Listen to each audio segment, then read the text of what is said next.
How do I go All back? right, welcome everyone to ShadowDark. We are down one player today, but we are going to still play with 4 characters given the challenges of ShadowDark system. We thought it would be better to play with 4, so we will jump in with 4. So I'll in a minute I'll have the players introduce themselves, but I'm going to go through just a few things both for the stream and the player. So I'm going to kind of just give you a quick overview, and then we'll jump into the players introducing themselves, and we'll jump into the game. So first things for the players, you might want to change your color if you want. And what I mean by that is everybody starts, and if you kind of draw anything or if you do a ping, it's going to show up as black. So if you want to change your color, up in the top right of Fantasy Grounds, there's a cog. So right underneath the calendar, there's a cog. And if you click on that, you can scroll down to the color section and change it to what you want. So I'll let you guys do that if you want, but I'll keep talking. Most anything can be hotkeyed. So if you want to hotkey a spell, an attack, just left click, drag onto your hotkey bar. Sometimes that makes it easier. So that's personal preference. Definitely have the combat tracker open at all times. And that is under the tool section at the top right of Fantasy Grounds. You'll see crossed swords, which is at the top left. Click on that, and you can drag and drop it wherever you want or drag it wherever you want on your screen. But that is important because we will be going through turn order, and I'm going to ask you to do your turn, and then there's a little down arrow in the combat tracker at the bottom left that you can click on to pass your turn. Let me pause for a second. I think most people have used Fantasy Grounds, but Goatman, do you see that, the combat tracker? Yes, and I'm forgetting from last week. Is there a way to detach this frame so I can put it on a second screen? You can't, at least not that I'm aware of, unless Nightmare or Caesar know. I don't think you can. Yeah, in fact, I'm pretty sure you can't. No, you can stretch it across screens with right. Yeah, only if you have multiple monitors, you can stretch it, but that's it. Oh, I could do that. Okay. So while you're doing that, let's see. Do that. So light, just like I think most of you have heard, light will be using real time. You can have multiple torches lit, and I will track that in Fantasy Grounds and let folks know when that shuts off. And it is real time. So again, once we light a torch, it's going to be 1 hour before those torches go out. I'm going to try to mainly track it using 1 overall timer, but we'll see how that goes. I'm not going to lock tokens. I want to keep up the speed of play. So, most people, you can move 30 feet and you can split up that movement. So, I'll kind of tell you not to move too far, but we'll definitely leave that unlocked. And I'll try to keep things moving if I'm not quite sure of a rule, and if we'll just make a rule unless Goatman knows for certain, and we'll just keep moving. And I do want to talk quickly for those of you that are from 5e. I do want to mention a couple of differences just so you're aware. And these are in the message of the day, but some of these are differences, and some of these I just want to point out. So one, drinking a potion, opening a door, it is not an action. So you are able to do that as like a part of a secondary action or what have you, but that will not take your action. Running or fleeing, I know it is technically an option in 5e. It is most definitely an option in ShadowDark. You do not have to fight everything. You certainly can, but you can try to talk to the monsters or characters that you run into, but you do not have to fight everything. There are morale checks for the monsters that I'll roll on occasion, and I'll let you know if they might flee as well, which doesn't typically happen in 5e. As far as spell casting, if you are a spellcaster, you're going to roll every time you cast a spell, and you have to pass a check of 20. Basically, you're going to roll a d20 plus your spellcasting modifier. And for first level spells, you have to beat an 11 or higher. And if you make it, your spell goes into effect. If you fail, then you just can't cast that spell for the remainder of the day, basically until we make a rest. If you critically fail, then that's a whole different situation, and you'll actually have to roll, if you're a wizard, on a fumble table, and if you're a priest, then you actually have a whole thing you have to go through to get that spell back. So hopefully you don't critically fail. If you're knocked unconscious, then you're going to roll a D4 modifier, or sorry, a D4 plus your con modifier, minimum of 1 round, and you will die in that number of rounds unless stabilized or healed, or unless you roll a natural 20 on your recovery check. No opportunity attacks, so you can move at will and don't have to worry about that. If you do fall into darkness, all of your checks will be at disadvantage. So again, light is super important. If you completely run out of torches, or at least you're getting close, it might be time to look for an exit and regroup to fight another day. See, strength is not added to your weapon damage. Your weapons just do straight damage only. So again, there's no real modifier on that unless you have it by virtue of a talent or something. Anyone can search for traps, but it'll take your action. Rogues come into play more when they're looking to disarm a trap, but anyone can look for traps. No issues with ranged combat in close quarters. So if somebody is right next to you, fire that bow at will. It's no issue. There's no disadvantage. And finally, you can move freely through ally squares. To move through foes squares, it will be double movement. So it'll be basically difficult terrain, and you have to do a strength or a dex check. So those are most of the issues I already talked about. Real time. We will track turn order from the beginning in terms of just crawling rounds, and everyone will get a chance to make a move and say what they want to do, and we'll try to keep that rolling. So before I turn it over to the players to introduce themselves to the stream, are there any other questions for folks that might be new to ShadowDark or that I didn't touch on?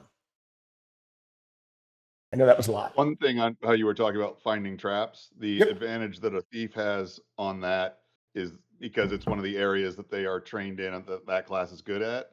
Well, anyone can look for traps. Thieves always get to do it with advantage. So that makes sense. And makes sense. Cool.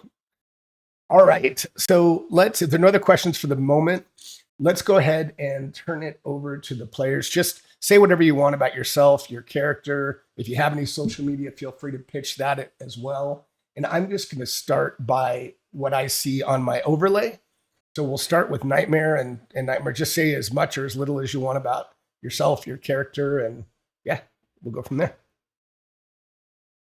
Hey everybody, I'm a long time player, and I've mainly been like a forever DM, but wanted to dive into the ShadowDark, and Gwydion was running this, so I wanted to get a little bit more familiar with it via playing. So no real socials that I'm worried about, so that's about it. And my character, I'm playing Jarek, who is a spellcaster, a wizard, and I'm also playing like basically an NPC, like a pre-gen, like that's a fighter, because we're down a player. Yes, that's very important to have for. I think that was a good call. Awesome. Well, thanks for Nightmare playing on my table, and we'll go next to Goatman. You can tell us who your character is. Your first character. I am playing Duxoff Azard. He's a human, an elderly human cleric who had lived with out on the steppes with the horde most of his life, but when he got too old, walked off into the wastelands to pass on, but instead was found religion and is now in a more civilized area. And I selected Levitob Ever, and it won't let me unselect, or I don't know how to do that. So if you could just switch me from Levitob over to Duxoff. Now, just you should be able to see both, like in the combat tracker. So it's okay that you selected Levitob because he's not active, but you should see Duxoff in the combat tracker.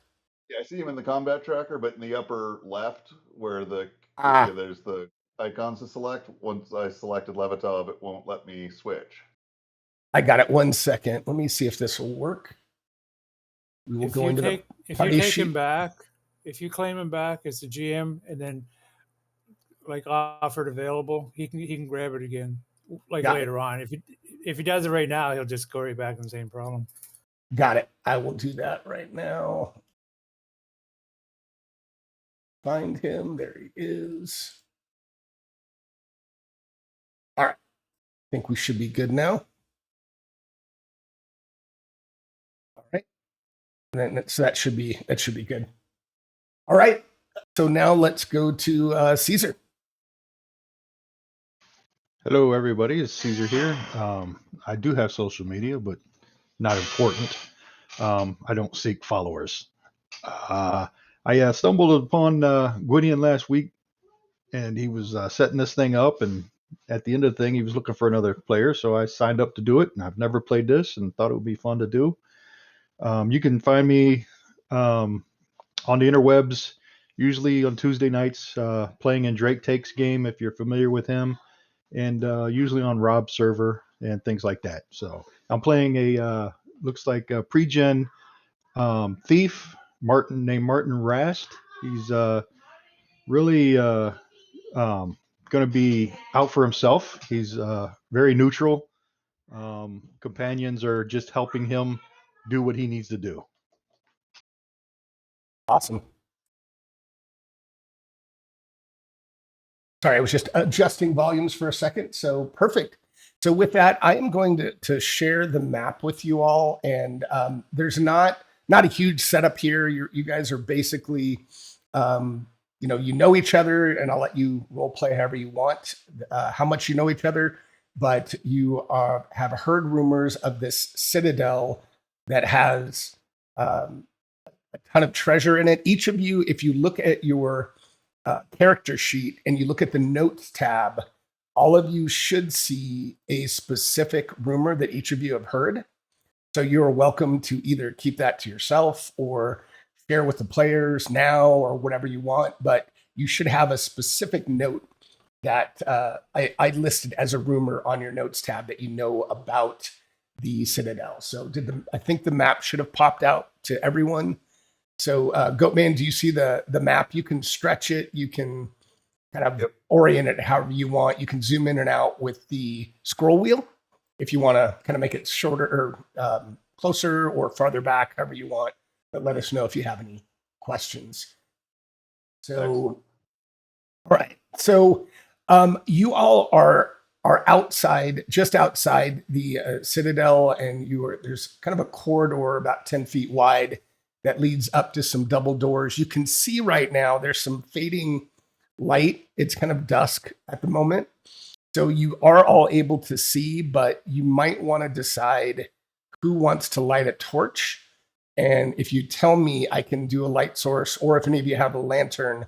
So it's up to you all. Before you go up to the doors, let me know, and we can make sure that we can make sure that you all have some light going into the dungeons or into the Citadel. Just let me know. My wizard can light a torch. Right, and that is Jarek. So let me do that real quick. Yeah, I was going to say Martin likes to operate in the shadows, so he'd rather not be carrying a light source. And I have Duxoff has a lantern. So. All right. But I only have a single oil flask. So. All right. Do you want to light that lantern? It's up to you. Do you want to have 2 light sources? It looks like we're not in a very big space at the moment, so I'll save it for later. All right. So I am going to make sure we get this set up and start the timer. So give me 1 second.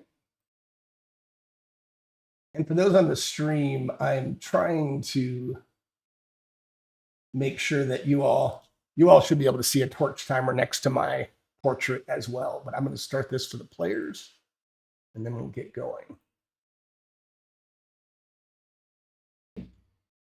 I've heard that there may be beastmen in here. If we run across them, I do speak an older language that sometimes certain beastmen speak. So I don't know if either of you two speak Sthanian, but I do. Should it come up? Excellent. That could be helpful. So why doesn't everyone roll initiative so we get everyone in initiative order? And on your character sheet on the main tab at the bottom left, you'll see a little die that says INIT. Yep. And just click that once.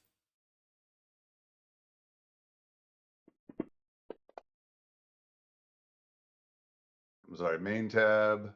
Main tab at the bottom. Yep, you got it. Perfect. All right, so it will go, if you have the combat tracker open, Jarek, Martin, Dukesoff, Jorban, and we'll keep this until we get to combat. And if there is a combat, I'll have you re-roll. But for now, Jarek, you are up first. So you guys are welcome to hold an action. And if you want, like particularly if somebody has a light source and you all want the light source to lead first, just let me know and we'll try to keep things rolling. But you're welcome to hold your action a bit so that you're not plunging into the darkness. So with that, Jarek, it is you're up. So say what you want to do and or move, and you can move freely up to the doors for now.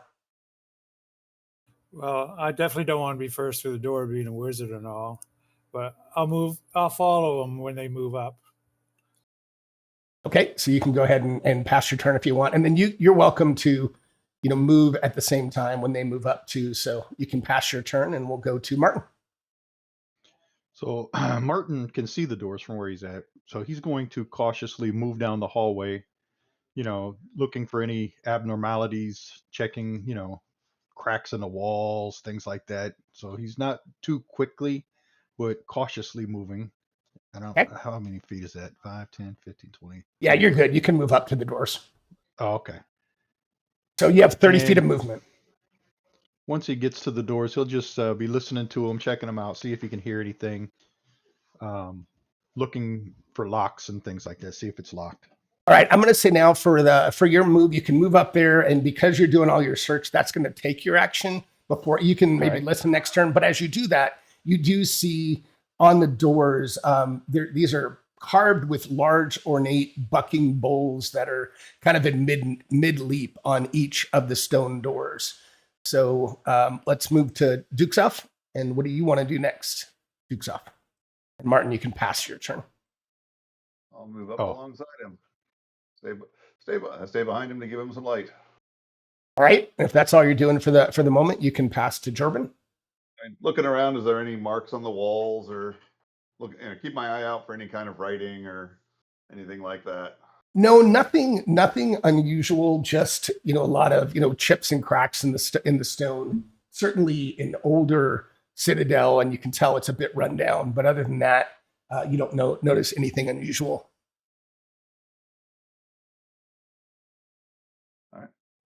All right, you can pass your turn, and we'll go to Jorban. Yep.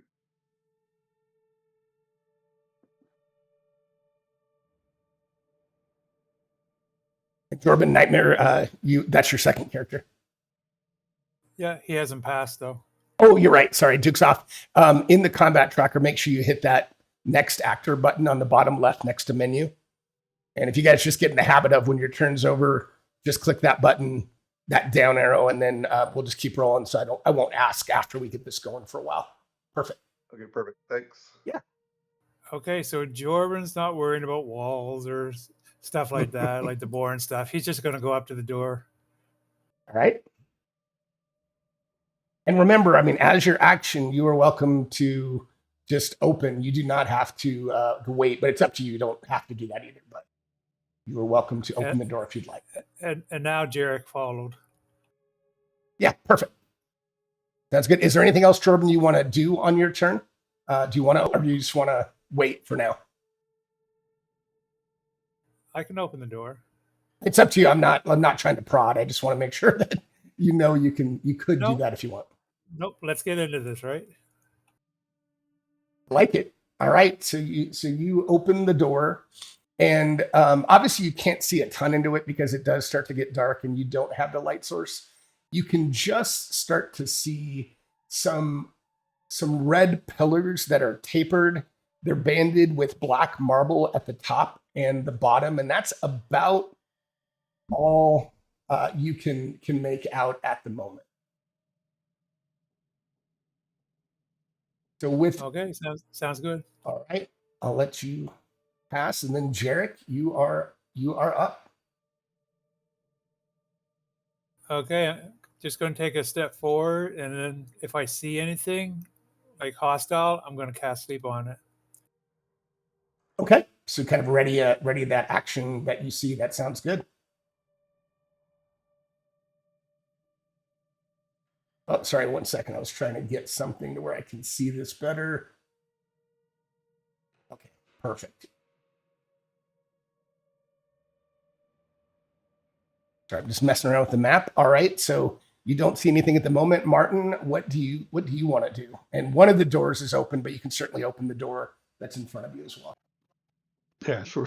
Since one of the doors got opened, he'll open the other one, take a peek inside, and then cautiously move into the room. You said these are red pillars? They are. So they are tapered and they're banded in black marble at the top and bottom, but otherwise they're kind of a dark red in color. You can just start making out, particularly or not particularly, but at the north end of the wall, it's starting to come into a focus a bit, but there is a very large bronze statue of a large, what looks like bull or minotaur at the straight ahead of you. And behind it, it looks like maybe there's some murals, but I think it's a little too dark for you to see at the moment. All right, he'll go a little bit further into the room and motion for everybody to follow in. Okay. All right. And then that'll be the end of his turn. Perfect. All right, Duke's off. That's it. 1, 2, 3, 4.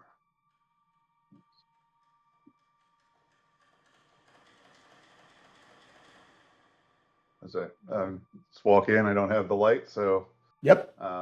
keep an eye on things and interested in looking more at that statue as the wizard brings our torch closer. Good. So Jordan's going to enter the room here and try to get a little bit in front of everybody else. Okay. All right, and as you get there, let's see, you still don't have the light source. Can you see the back wall? I don't think you can. I can't tell if you can see. If you click on my token on your map there, you can see exactly what I see. Yeah, I am seeing it. It looks like you can only see if I'm reading it right. Yeah, can't really see much. Yeah. There we go. All right. As for actions, if I see anything that looks hostile, I'll attack it. Okay, sounds good. All right, and Jarek with the light source, come on up. Or no, is it Jarek that has the light source? Yeah. Yep. And that's exactly what he's going to do. Awesome. Okay, so as Jarek comes in and illuminates the room, you see behind this enormous bull statue and all along the north wall, you see floor-to-ceiling murals that are painted in these vibrant jewel tones. And the murals depict people in white robes that are kneeling in a room of red pillars before a colossal statue with a bull with horns lowered. So that's on the mural, but there also is a physical statue right in front of Jordan of this enormous, it's onyx, not bronze, onyx statue in front of Jordan. And you can, with the light source, you can make out a door that's on the west side.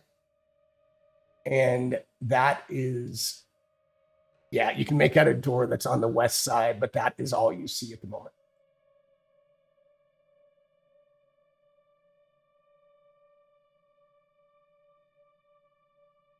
All right. Sounds good. All right. I'm gonna like I said there. If I see anything that looks hostile, I'll cast a sleep on it. Sounds good. All right, Martin. What are you gonna do next? Martin's gonna. Is there anything unusual about this statue, or does it just look like a statue? You can get up a little closer and inspect it if you'd like, but yeah, he's gonna step up there. Okay. Do a little inspection on it. All right. So as you're inspecting this statue, you're looking all around it, and you notice that behind the statue, you actually notice that there is a little hidden niche behind the statue that has a silver inlaid bullhorn. If you'd like to take that, let me know, and I will give you, or whoever wants it, the bullhorn. Yeah, I'll pull the bullhorn out and just take a look at it and hand it over to Jorben there. Okay. Looks like he could use a horn. And for now, I'm going to make a note of this for the session, but you all will get 1 XP for that. And let's make sure we put it. I thought we had a parcel for it, so give me a second to find it. I swear we did, but and if not, I'm going to make a note. But that will definitely take in an inventory slot. So make sure that anyone that takes it, I want to make sure that they have an inventory slot for it. And I swear we had sort of made that. So second. If not, I'll just make it quickly and then I'll drop it in the party.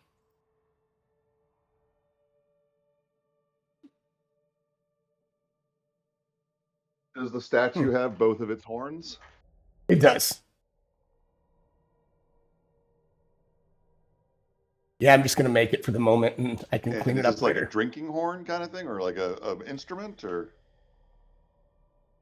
It's just, it doesn't look like it's any kind of instrument. It just looks like it's more of a piece of ornate jewelry than anything, or not. Okay. You know what I mean? It's solid. It's not like yes. We could pretend if it was the same size as one of the horns on the statue that we could like slide it over or anything like that. That's right. It's solid. So I'm going to drop this. Is it pointy enough to use as a weapon? You could probably use it. I threw that in the party sheet, so if anybody wants to grab it and put it, somebody should put it in their character sheet. Tell the group it could be a sacrificial type dagger type thing that they sacrifice people with. I don't know. I would say you could use it as an improvised bludgeoning weapon. Looks like this Minotaur's axe would do a plenty good job of that. Yeah, you could use it as a bludgeoning weapon, but it would be improvised. It's not. So if somebody wants that could come free. Yeah. Somebody wants to grab that and put it in their party sheet to make sure that it's taking up an inventory slot. Please. That weapon's too big for my handling. All right, so Martin, my swift-fingered friend, is there anything on that statue that looks like it might move or otherwise irrecoverable? Doesn't look like there's anything else on the statue. Was that? I defer to the DM with my investigations. Nope. I think you found everything. You don't see anything else. You're muted, Quiddy. Oh, am I muted? Oh my God. 1 second. Hello. Oh, that's weird. Can the stream hear me? Yeah.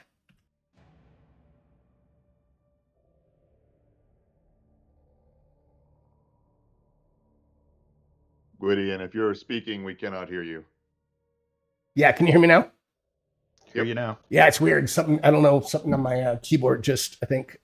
Anyway, the stream could hear me, but you couldn't. So sorry. I've been talking a lot. But there's nothing else that you see on that statue. You could use that bullhorn as an improvised weapon, but that's about it. And if someone can open the party sheet and make sure they drag it on their character, I want somebody to have it because inventory is important and it will take up a slot. So if somebody can put that on their character sheet. And then I think that was Martin.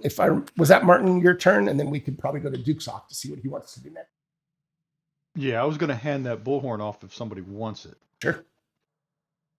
Anybody can take it. Okay. I'll get Jorben to take it there because he's got the slots there if nobody else wants it. Because my wizard won't be able to carry it, but he's got a great axe and a shield, so he won't be having it out. Oh, that's fine. I mean, it's not much of a weapon. I'm just saying you could use it if you wanted to, so I can drag that onto Jorben for now. How many slots do we have on our inventory? So if you look at your inventory tab, it'll tell you slots allowed and slots in use. So like Jordan is using 16 of 20 slots, and Duke's off. If you look at your character sheet, you are using 10 of 10. So you literally have no other slots unless you get rid of something. The joys of a 6 strength. That's right. All Where right. does it say the number of slots you have? There should be 2 numbers at the bottom of the inventory tab. One is slots in use, and one is. Oh, I see it. Yeah. I see it. Perfect. All right. So I don't think you've all seen much of the. I guess you can just make out with the Jarek's light that in addition to the door to the west, there is a door to the east. So Martin, if you've done everything that you want to on your turn, you can pass to Duke's off. Or if there's something. Yeah, I moved 5. So let me. Yeah, 10, definitely 15, move. 20, 25, 30. Okay. Daddy always said go to the left. And then he'll pass his turn. All right. And by the way, everyone has the sounds up. You can hear a little bit of the background, correct? Yes. Okay, awesome. Yes, sir. Perfect. All right, Duke's off. So you've seen most of. How do I go about indicating that my lantern is lit? Okay, so what I'll do, you can probably do this yourself, but I'm going to go into the effects and give me a second, and I will just add the lantern. So the way that'll work is the lantern will give you, it's the same. I'm just going to attach it because I only want, well, actually, let me see if I can do 2 light sources. 1 second. I'm going to see if I can do this. It'll be a good test. That's Duke's off lantern. So I'm going to add that. So yeah, that actually will track in Fantasy Grounds. So yours is going to give you 60 feet of light. So we have like 2 timers going on right now, but we should be able to track them both. Perfect. All right, so you've lit your lantern. You could probably move, but I would say that lighting it is probably your action. So if you want to move wherever, and I'll move next to Jarek and light it off of his torch. You probably need to use your oil, don't you, for the and if you have a flask, you can use that. But I would think. Well, so I think the lantern is filled to start. Okay. Yep. Fair enough. The oil flask is a refill. Perfect. So fair enough. All right. So you've done that. So if there's nothing else you want to do, then we'll go to Jordan. Look at the mural and try and see if there's any, using my sort of, priestly knowledge, if there's anything to be told or seen there, but I'm guessing not. So no, the only thing that you all kind of remember about the Citadel, and maybe it triggers a bit in your memory, is that long ago there was a mighty enclave of warriors that lived inside the Citadel, and what you recall is that they were told to have worshipped bulls in cultish rituals, but that's about. There's nothing really on the mural that tells you that, but it kind of jogs your memory of knowing that. Got a quick question on mechanics of the tribe they came from, perhaps. Perhaps this is what our origin was. So Caesar, what was your question? You said we got 1 XP for finding that. Do we have to put that on our main tab, or is that something you will add? I'm going to track it, and then I'll distribute it at the end of this session. Once you collectively, and that's 1 XP per person. Once you collectively get to 10, you get to level up to 2nd level. Got it. So we don't need to change anything. Nope. Nope. Okay, good. All right. So Jordan, what would you like to do? I'm going to go over and stand behind Martin since he wants to be the door opener. Okay. All right. And if you want to hold an action, you can tell me and kind of track that. But if not, we'll just move to the top of the round with Jarek. So since we have another light source, I'm going to put my torch out for the moment. Okay. 1 second. One thing I like about how Bane did this is I can pause that torch and you should be able to just relight it later on. So, okay, you've done that. And then I'm just going to move up a little bit, but I'm not getting that brave and going by the door or anything. Sounds good. All right, Martin, what would you like to do? What would you like to do now? Oh, Martin's going to assume that this door is not trapped, since this is kind of like a entry area type, probably a worship room or something. So he's going to see if it's locked. And if it's not locked, he's going to open it. All right. It is not locked, but as you go to open it, yes, the door. Second is that. Sorry, I'm looking at one thing quickly.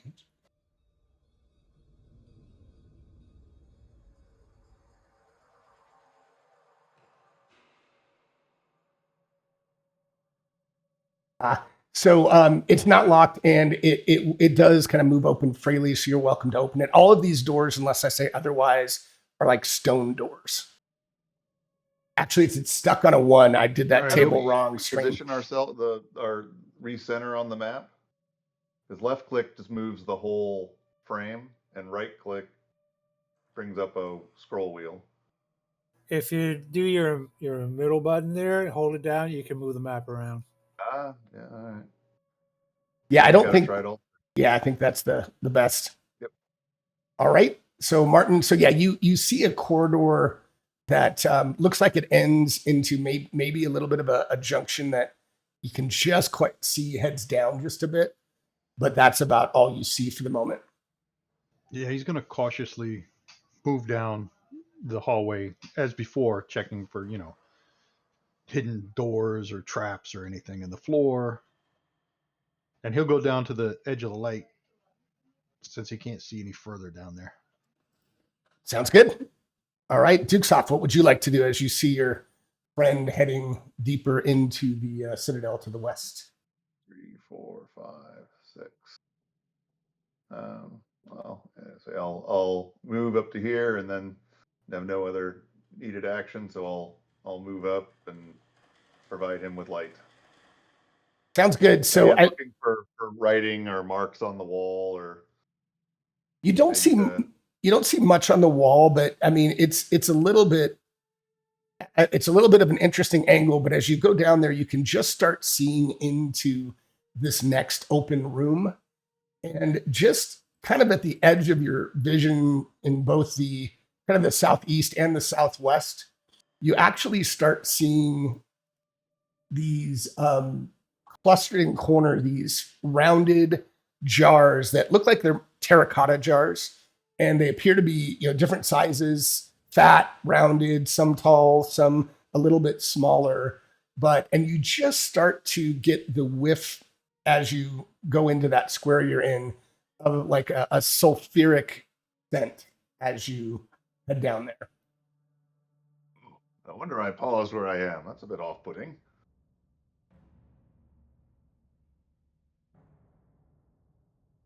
Oh, there we go. All right. So Jordan, and you see your friend starting to go down the corridor to the west. Yeah, I'll follow. I'm thinking these guys are really brave, because they don't seem as armored and stuff as me.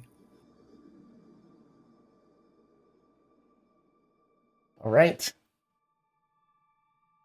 And I'll just I can tell you guys but I'll just let you guys go unless somebody's not sure it's their turn. I'll let you guys just go ahead and keep going and tell me if there's anything else you want to do. But if not, you can pass your turn as you go through. And one thing to note, if you ever do just want to double move at any time, you can do that as your action. So instead of moving up to 30, you could move up to 60, particularly if you have the light source. But so Gwydion, speaking of light, as happy as I would be to have it, I think you put my lantern in as 3,600, and it's counting off in minutes. So I think it should be 600. Don't worry about that. You're right, but actually it's good for me to know, but I'm tracking the light source separately. So don't worry. I'll correct it later though. It's a really good point. But yeah, we're good. Go ahead. So Jarek moves up, and he's happy to be at the rear of the group, unless of course something comes from behind. Got it. All right, Martin's going to continue down the hallway here. All right. So Martin, as you start getting towards that entrance there, you obviously have that smell, but you also start hearing just a faint, occasional hiss and a bit of a squeak, and it sounds, the best I can describe it, it's almost as if you're in a sewer, like maybe some escaping gas kind of a sound, not a squeak like a mouse or a rat. It's more of a natural occurring hiss and squeak that you're hearing. Okay, so off in the distance, I can make out what seems to be barrels. That's right. These are more like jars. They're like terracotta. They're fat. Some are fat, some are small, some are tall. They're kind of all different types of shapes and sizes. All right, so since there's no door in front of him, he's going to hold here Sure. and wait for the fighter to come through. If you want to step forward one space, I'll step in behind you to illuminate the room better if you like. All right, he'll do that.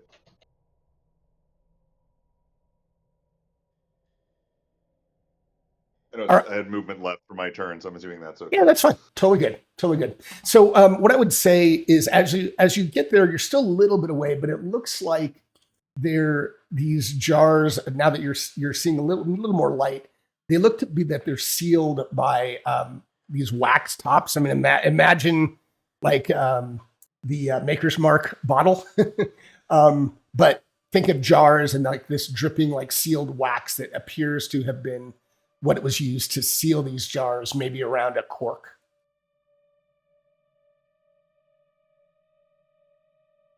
All right. So Duke's off. Is there anything else you want? I know you just went in behind him and shed some light, but tell me if you want to do anything more, or you can move or do whatever you want.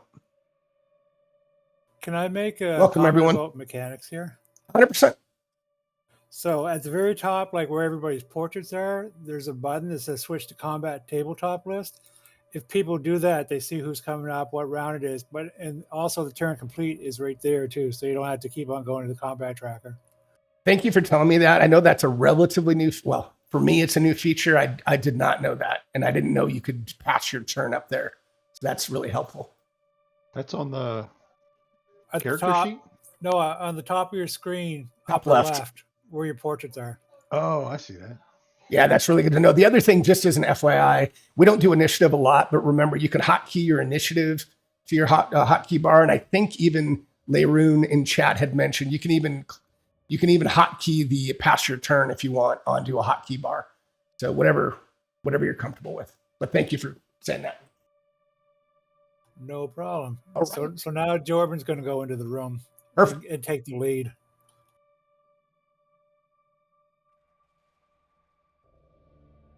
Sometimes I'm toggling the player vision so I know what they see, guys. Allies, right?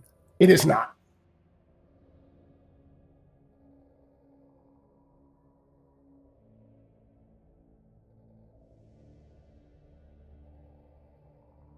All right. So as you go in there again, you can only see what the light sees, but you see the same thing I've described, and you're seeing, you can count quite a few barrels that you think there could be as much as 20 in all of the various corners.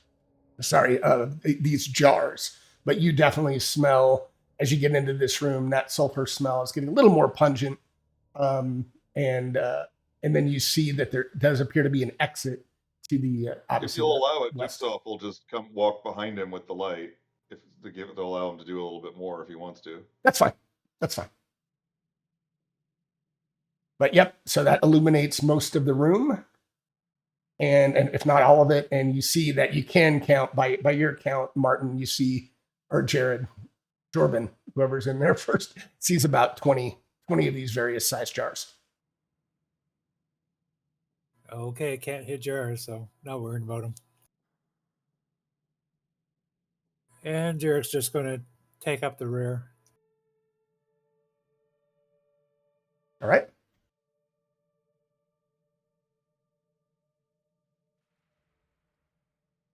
Everyone gets so much more cautious in ShadowDark. Martin's going to go up into the room now that it seems to be cleared, and he's just going to check out some of these jars and see if they're if you can see through them, or you said they weren't glass, right? They're like terracotta. They're more of a ceramic, so terracotta. So as you get really close to them, Martin, you notice that there are stamped images on these jars, and they're images of people carving wheat with scythes. And so you kind of, those seem to be pretty similar images on the various jars that you see as you come into the room. And you do notice again, like there's a wax sealant on top of the jar that looks to be, you can kind of see a cork peeking out now and then, but this thick kind of wax seems to be is what sealed these stoppers on these jars.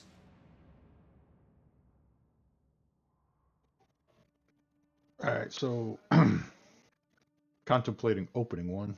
Says he's gonna try to peel the wax off the top of one and open a jar and see what's inside. Sure. So you can use whatever, a dagger and whatever sharp implement you can. But yes, you can peel that back. And as you do that and you open up the cork stopper, inside you definitely, as you pull it off, you get a really strong whiff of this sulfur. And inside is a sticky black mush.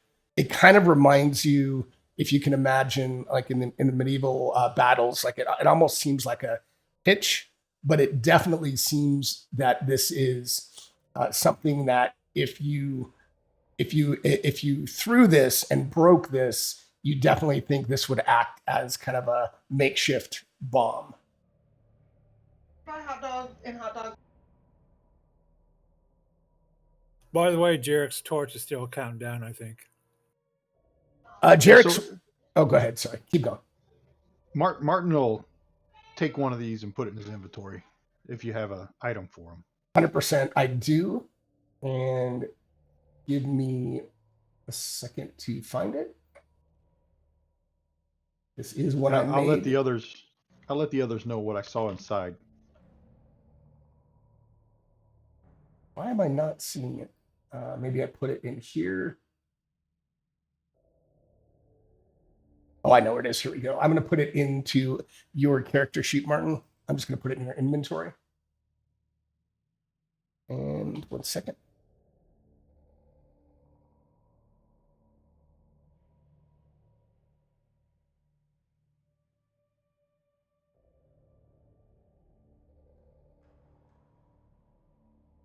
All right, and Martin, I think I put an effect on here, but just know that will do, I coded it as bludgeoning damage, but it'll basically do 1d4 if you throw this in a square, and if you hit somebody, it'll do 1d4 of like concussive bludgeoning damage.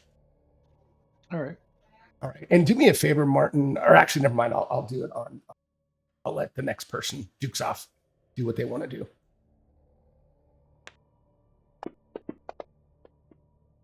Okay. All right. So he'll walk in, seeing what was found. He'll be very careful. He's got a lantern, so it's not an open flame. Oh, yep. Not too worried. Just kind of. So, Dukes off, as you get to that second square right there, Martin didn't quite see it because the light wasn't quite as bright where you are, but you notice on the south door, I mean, you can just kind of make out, or you can make out that door, but you can see a carving on it. You can't quite read it, but it looks like something has been carved on that south door. And as you walk up to it, yeah, you see that it's carved, it's in common, and it reads R.I.P. Orwin the Younger. Oh. Seems someone passed. This is a much more recent carving than anything else around here, right? It's like it looks reasonably recent. Yeah, it looks reasonably recent. Certainly not centuries old. It could be a few years old or maybe months, but yeah, it looks a little more recent than some of the other things you've seen. I can't be sure, but I would hazard that something behind this door may have caused this. What was the name? Orwin the Younger.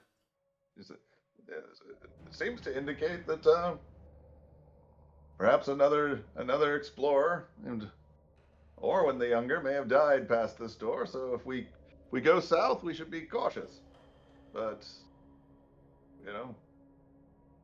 that's just my speculation. rolling for random encounters. Yeah. Kind of finishes my. I'm telling you that, not the players, but Actually, I'll go here instead. So if they go down, if they open that door, they'll have light through it. And awesome. So give me 1 second before I you want me to wait to click next actor, or Nope. You're good. I just wanted to see if there's anything else I can share with you in the room. But I think at the moment, yeah, you don't see much. It just looks like it opens up into a little bit broader room, and you can just make out maybe the shape of a door to the north. But you can pass. Yeah, Jordan. Okay, I see a door. Needs to be opened. To the south? All right, he's going south. All right. So 1 second. Look at that. I So realize I put myself perfectly in position to absorb any spears that come flying out. all right, so the door opens just fine. You already opened it. Okay. So as you open that door, you see this towering bronze bull statue, and the head and the horns of this statue are driven deeply into the cracked wall that's to the southwest there, and in like embedded and pinned between the horns and the wall, you see a body. Clearly it's not moving, but you see a body that is impaled on that southwest wall by this massive statue.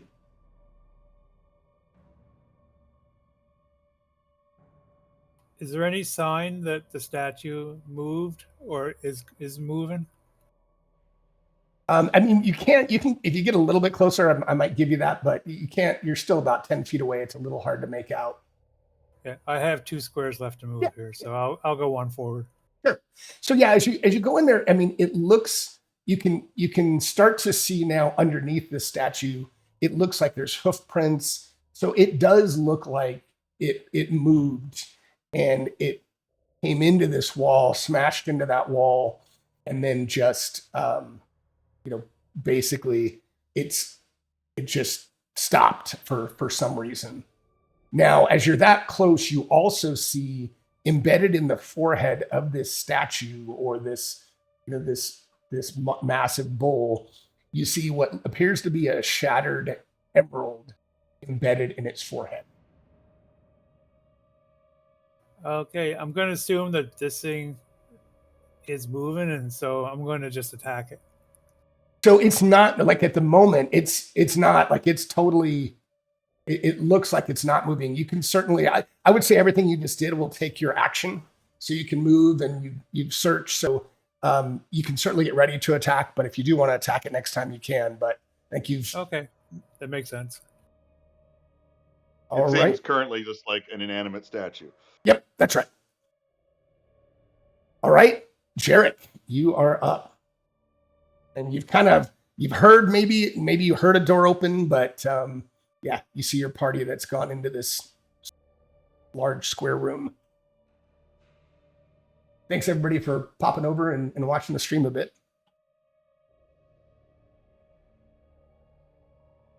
That's weird. I'm not seeing my token anymore here. Oh, never mind. I found him. Jarek, are you there? Do you have to step away for a sec? No, I'm here. Jarek, that's... You, sorry. Yeah, you probably ended up outside the light radius. Yeah, guess. I found him. Okay, good. So he's just going to come into the room and see what's going on. Sounds good. And seeing the open door, he's going to go 1 more, just to see what's down there. Sure. So you now see what I described previously. Sounds good. Martin, so you can definitely make this out. Go ahead. Yeah, Martin can see kind of down that hallway, but Martin's wondering on his inventory. It took up an inventory slot. He picked up 1 jar. Could he pick up more than 1 jar? 100%. As long as you have spaces, I'll just say that you can find a size of jar that would take up 1 inventory spot. So you can duplicate that and just add it to your inventory, make 2 instead of 1. But that works. All right. Yeah, he'll pick up 2 jars. Now it looks like though that might put you over, and that's gonna put you at. Oh, so the numbers count too. Okay. Well, Yeah, yeah, that that would put me over. sorry, That that's was my the. question. Yep. That I probably didn't explain that very well, but yeah. So you get a 10 total. Now you could switch something. You guys are welcome to swap out equipment if you want to pick up another one and give somebody like an extra dagger or whatever, or drop a dagger. But that's how the inventory work. It's just slots. Yeah. So Martin's going to suggest if anybody has an inventory slot, they should probably pick one of these things up. And then he's going to actually, he's going to come up here and see what he can see down this hallway. Awesome, splitting the party. I love it. No, I'm just kidding. But I'm as not you, too split. I know, I'm kidding. So yeah, as you get up in that room, it's very hard to see in there at the moment, but it looks like a pretty big open room. You can just make out a door to the north, but it looks like the room goes a little bit further back, both to the south and the west. That's the end of his turn. Okay, Duke's off.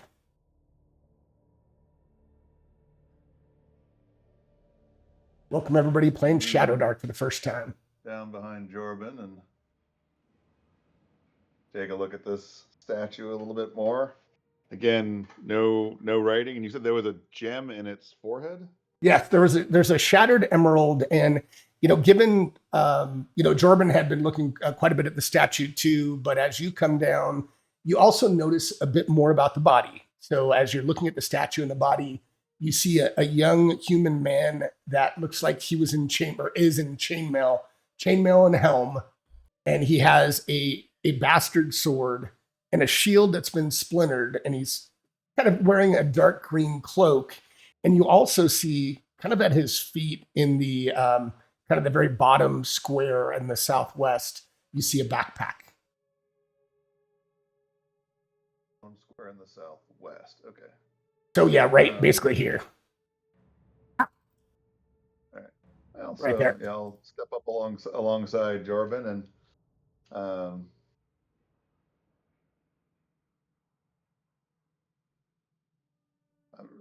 the statue makes me a bit nervous. I don't have it like a dagger listed as a weapon, but I'm assuming like a cheese knife or something is just can just have. Is it something I can use to sort of try and see if I can pop the gem out of the forehead of this thing? Sure. Absolutely. So you are able to pop that out, and again, it's broken, but you do think that, gosh, if it was whole, it might be worth a lot. But you do think, as it is, it's probably worth maybe 20 gold pieces. So you do think that there is some value in it, just not as much as if it would have been whole. And does it look like the head of the bull might have like hit the shield or something and maybe broken this? It looks like, yeah. I mean, it looks like this statue, the best you can tell by the footprints and hooven prints, it looks like it came running down this hall somehow and smashed this poor adventure. I don't think I may have missed it, but unless have we noticed that there were hoof prints? Yes, I did say that there were footprints. Oh no, that's right. Just underneath it. So it did appear that it moved somehow. And it looked like it did animate at some point, but it now looks like it's de-animated right now, at least. Jack, I think this may be more your type of thing. This statue looks like it may have been able to move. I've taken this gem out of its forehead. Maybe with any luck that might keep it from coming back to some semblance of life and doing to us what it did to this poor fellow here. Oh, I'm assuming is the Orvin fellow written on the door. So, Duke's up. Would you like to keep that gem? It's going to put you over, or would you like to give that to? So gems normally you have unless it's particularly large. Oh, you're right. You have a gem bag. Yeah, you're okay. I guess for now, yeah, you could. I'll drop that on, and for now, you're good. Yeah, you're good. All right. And I'll I'm not going to step into the hallway, but I'll sort of hold my lantern out So I'm going to put myself one farther south from Perfect. a light perspective. Yep. But I'm not actually stepping into That's hallway. fine. That's fine. I ain't crazy, man. I like it. Time will tell. Yes, that's right. All right. I think Jordan will be next. If Dukesoft is done, you can pass. Oh, I'm sorry. That's right. I got to get into that habit. I know. It's all good.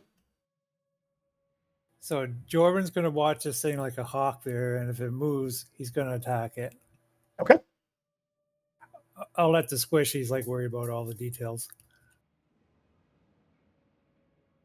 I like it. All right, Jarek. So Jarek's going to move a little bit closer and see if he can figure out anything else that anybody else would have missed. You're going to move up closer down. Yeah, I mean, you see all the things that I mentioned. Like I said, there's he does carry weapons. He does have a backpack, but that's everything that you see. And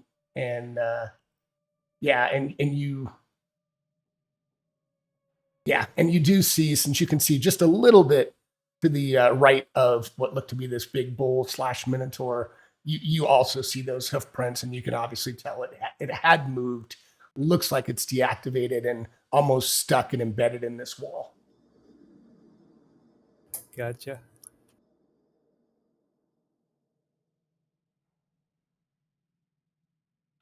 So Martin is seeing everybody else going to the south, so he's going to wisely kind of follow them.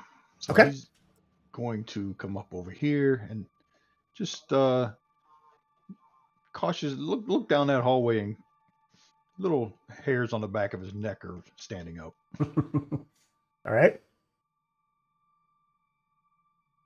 Dukesoft, is there any other investigation you want to do, or anywhere, or just tell me what you want to do. He'll take his staff and he'll sort of try and drag the backpack towards himself to look through, and as he does that, look over to Jordan Jordan and say, "It does certainly look like this thing moved. It's got this fellow pinned into the wall. You might, I don't have the strength for it anymore, but you could probably lever this thing back a bit and see if we can get this poor fellow down off the wall." And then I'll look through the backpack. All right, so you do get the backpack, and as you open the backpack, you see a torch, 10 pitons, 60 feet of rope. You see kind of a withered core of an apple, a silver locket with a painting of a smiling red-haired woman. And I'm going to put that, again, the party sheet's in the top right. I'm going to drop the entire inventory. I'm going to need to get rid of the emerald so you don't get it twice. So give me a second. But right. But I'm going to drag that in an inventory, and I will get rid of this one. All right. So now those are all in the party sheet. So I'm going to give you guys a minute. Grab what you want. Understanding inventory is an issue, and then I can drop the rest, and I'll get rid of the rest so that you're not carrying it. Yeah, I'll basically just pull the things out of the pack and just lay them in the doorway, out, just so anyone can take anything that they want. I'll leave them, and so each person on their turn is welcome to kind of move up and grab what they want. Once you guys leave this area, I'll delete and I'll drop the rest of the loot. You can always potentially come back to it later, but I'll drop the loot so that it's not sitting in your party sheet. So, all right. The torch in particular could come in handy later. Oh, I wouldn't grab the torch if no, I'm just kidding. All right. And this guy was human, you say? Yes, it looks like a young human. From what you can tell, just from what you can see of the body, it just looks like it's a younger human. Not a lot of scars, and just looks like it's a young male. I mean, is it skeletal? Is it withered? Is it fresh and meaty? It's somewhere in between. I mean, it looks like it's been there for a bit, but not yesterday, but maybe of a matter of perhaps a month or so, best you can tell. Okay, so it's pretty gnarly by now. It's It is. gonna be ripe as heck. Okay. Yep. Ugh. All right, I'll pass.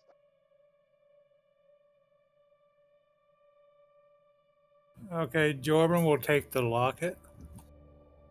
All right. Yep. Go ahead and grab it out of the party sheet. Sounds good.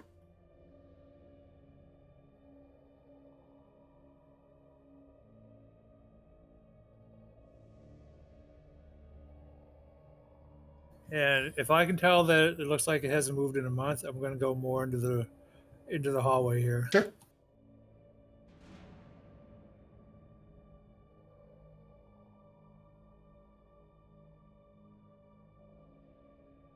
But not too far away in case they're messing around with it. There makes it active again.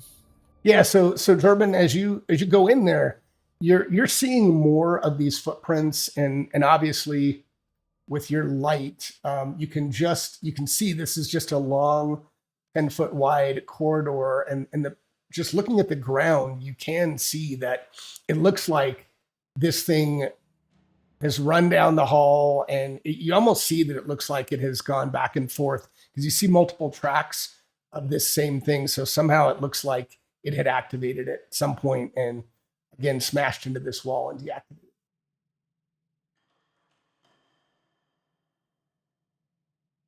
Okay, well, I'm just going to stand put and I'm going to turn and, like, since it looks like an empty hallway, I'm just going to turn and watch this statue. Sounds good.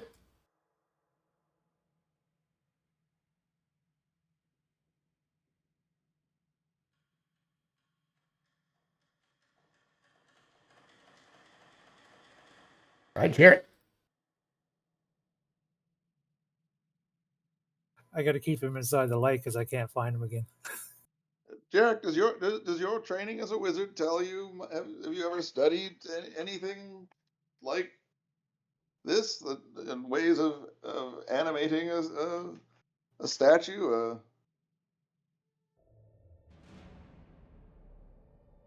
You heard of anything of arts of that kind?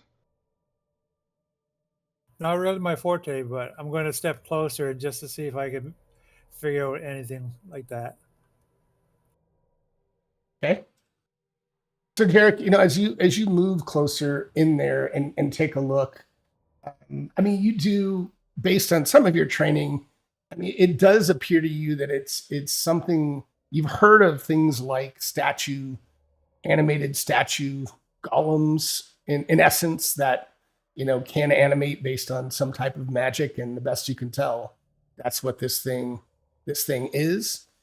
And it does appear to you that it's deactivated as best you can tell. Can I figure out what kind of stuff would activate it, like a pressure plate or something like that in the room? You've heard of magic for statues and golems like this being tied to gems or jewelry that can actually be used to hold the magic that would activate these golems. Yeah, and if you mention anything about that, I'll hand you the gem. Say, well, this was in its forehead. I pried it out. Perhaps by being shattered, it lost its magic. That would make sense to me. Unfortunately, I can't carry that because I have nothing left, no room left there. But I'll take a look at it and just try to confirm like that. Yeah, best you can tell. I mean, you do think, based on your training, that that the gem is what was activating its magic, and now that it is broken, that it will no longer activate. Gotcha. I'll pass along this information to everybody.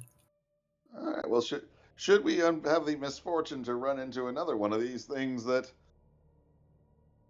is still active, rather than trying, it's bronze. Is that correct? Yes, it is. Rather than trying to attack it directly, because a bronze statue seems like it would be quite impervious to harm, we should try and smash the gem. And if we run into another one of these it looks like it may have inadvertently happened when it crashed into this poor fellow, but something to keep in mind. Can't know for sure, but Is my Yep. dwarf even going to be able to hit that high? Good point. Maybe a leg. Who knows? All right, Jarek. Anything else you Okay. wanna do? No, I'm good. All right. So Martin's going to move up to this inventory. Somebody already took the torch, right? Yes, they did. So you still see the backpack itself, the pitons. I know it shows 1 piton, but I think I said 10, and then a rope, Right. and then just a withered apple. So I've got 10 slots of 10, so I can't pick anything up. Yeah, unless you drop something, and I don't know if you have Yeah. anything that you don't want, but yeah, that's true. No, the only thing that I would get would be the rope or the piton, and Yeah. I already got rope and iron spikes, so All right. I think I'm good with that. He's going to look up, though, and say, yeah, it doesn't take a master thief to recognize that trap. And he's going to... And somebody already said that this was a hallway. Is To that the door on the other end? there is not. It just looks like a Oh. long 10-foot hallway that was about maybe about 45, 50 feet in length. That just ended in a wall. So it looks like this thing Oh, it's a just dead came up end. and down. or at least so it appears. Poor Mr. Younger. Hate to be him. Then he's going to come back up over here and look down. We need to go this way, I guess. Unless they put this thing here to protect something, might be worth looking at the end of this hallway for who knows. Well, Duke's off. It's up. Whatever you want to do. It's up to your turn next. Oh, it's now my turn. Cool. Yep. You can. So You can he'll- certainly. 1, 2, 3, 4, 5, 6.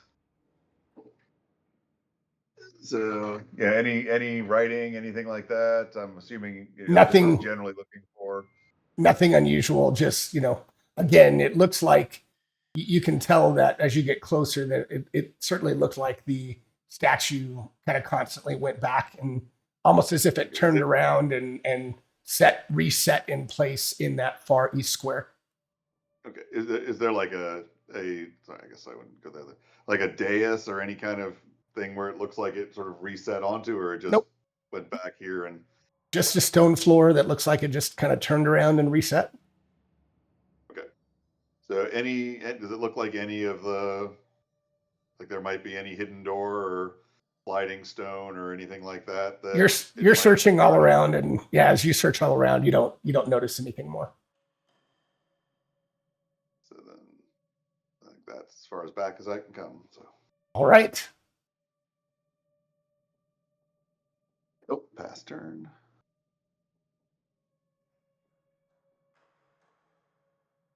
Okay, it doesn't seem like a lot going on in this room. And the other guy took off, so I'm going to leave the room here just to be able to reach anything, any hazards, like any threats. Okay.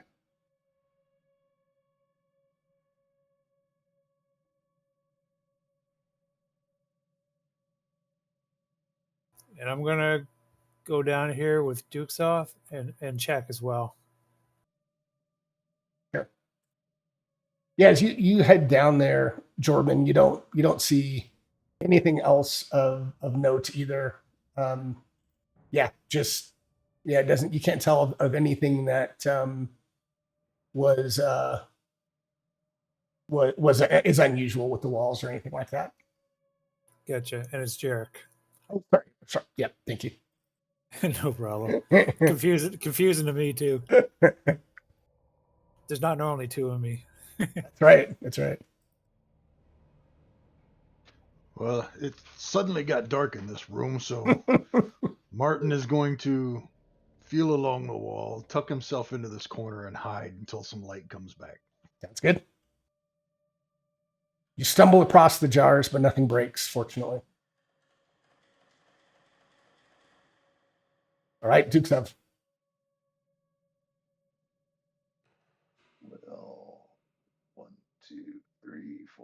5, 6. 1, 2, 4, 5, 6.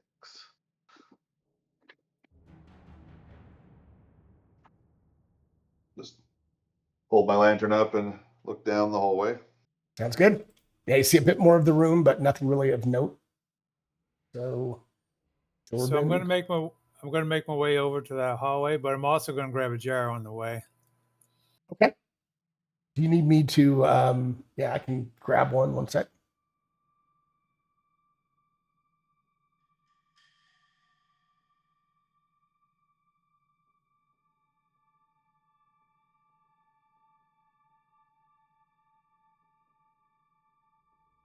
Trying to get to your character sheet.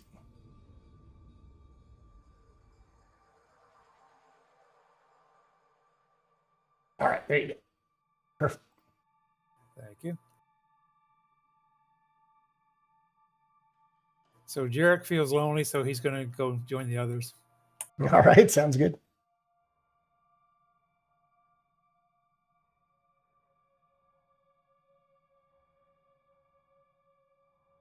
He's just gonna do a double move. Oh, I see. I now I see what you're saying. I should have taken off. I am going to take off that effect. I missed that. So you do not have a torch, but that's all right because you turned it off for now. But all good. Yeah. All right. Since we did find an extra torch in that poor fellow's belongings, perhaps having a second source of light might be helpful in case something were to happen to my lantern. Okay, I'll light my torch next turn then. Okay. All right, Martin, what? Martin's going to come into this room that he was in, 5, 10, 15, 20, 25. And he'll check out this door, listen to it, see if he can hear anything behind it. All right. So yeah, you listen to that door and you don't hear anything. It's very quiet.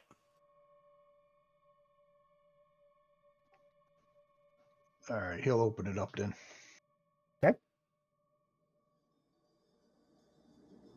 And give me let's see, 1 second. And okay. So the door is it is open and it moves freely. I'm rolling random encounters, but they're just not He popping can't up see for down the anything hall, yet. so or That's right. there, so you can't see inside the door. Yep. That's what Duke's off is for.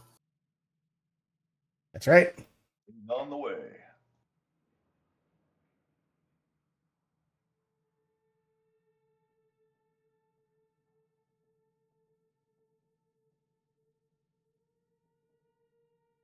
And I'll stop there and just sort of look around.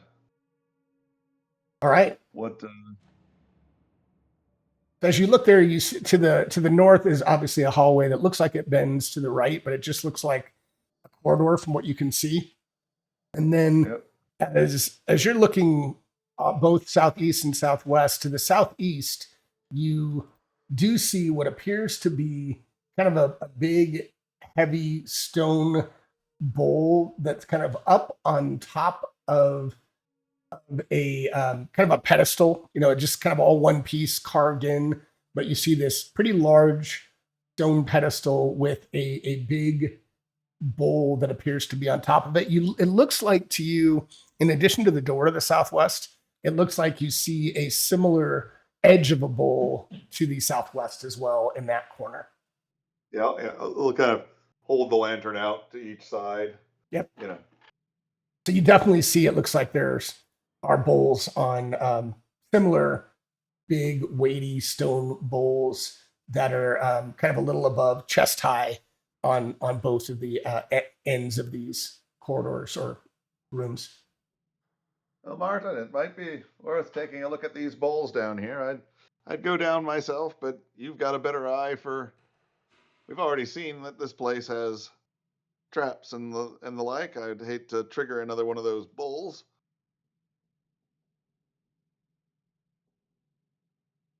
All right. Anything else? That's probably your turn, Duke's off, unless there's anything else you want to do. Yep.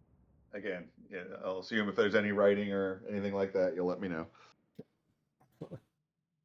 Since there hasn't been anything to hit, I'm going to be like these brainiacs, and I'm going to go check out the thing in itself here. All right. So as you go down there, you see again this.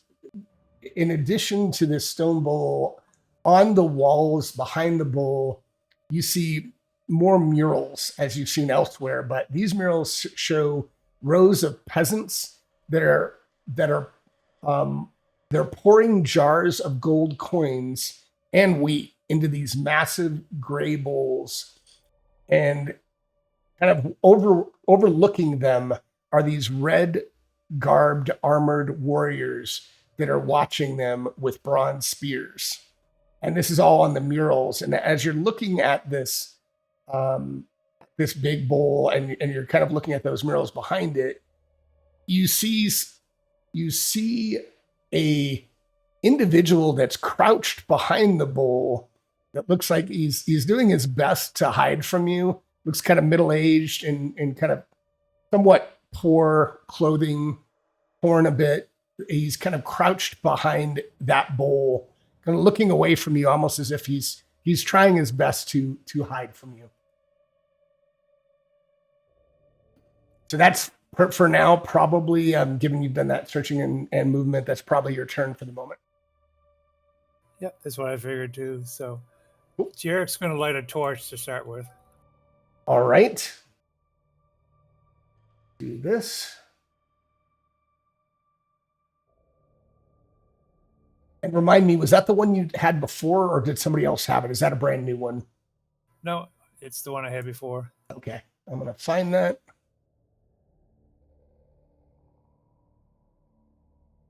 Relight that one. And it'll pick up where it was before. It should, at least. So we should be in a good spot. So awesome. And then he's going to come into the room. Cool. And he doesn't see he doesn't see the guy down to the south, does he? Nope, he does not. Okay, I wouldn't be able to do anything anyway, so. Okay, that's it. Okay.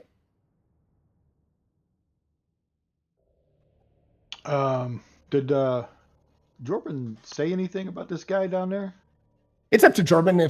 I'll let him say if he does say something. You're welcome to, Jordan. Actually, he wouldn't have. He would have just been watching him to see what he was going to do. Sure. See if he was try to assess if he was a threat or not. Yes. So then, since Jordan had checked out that one, and Duke had asked me to check one out, I will check out the other one. We'll come up here and check this one out. All right, so you can kind of, obviously it's the edge of his light, but he had been kind of moving his light back and forth a bit. So again, you see a similar scene. You can just kind of make out behind this big stone weighty bowl, these murals of these peasants that are, again, pouring jars of gold coins and wheat into these big bowls, gray bowls. And then in front of you is kind of a massive gray stone bowl. All right, was that my action? No, I would say, given you can, I'll let you do something else at the moment. Because you already, he'll come over, check out this door, listen to it, see if there's anything behind it. And if it's not locked, he'll open it. All right. So many open doors for people. No, I like it. So you do, let's see, you do not hear anything. And as you start to touch the door, it seems to move freely, but you do not hear anything on the other side.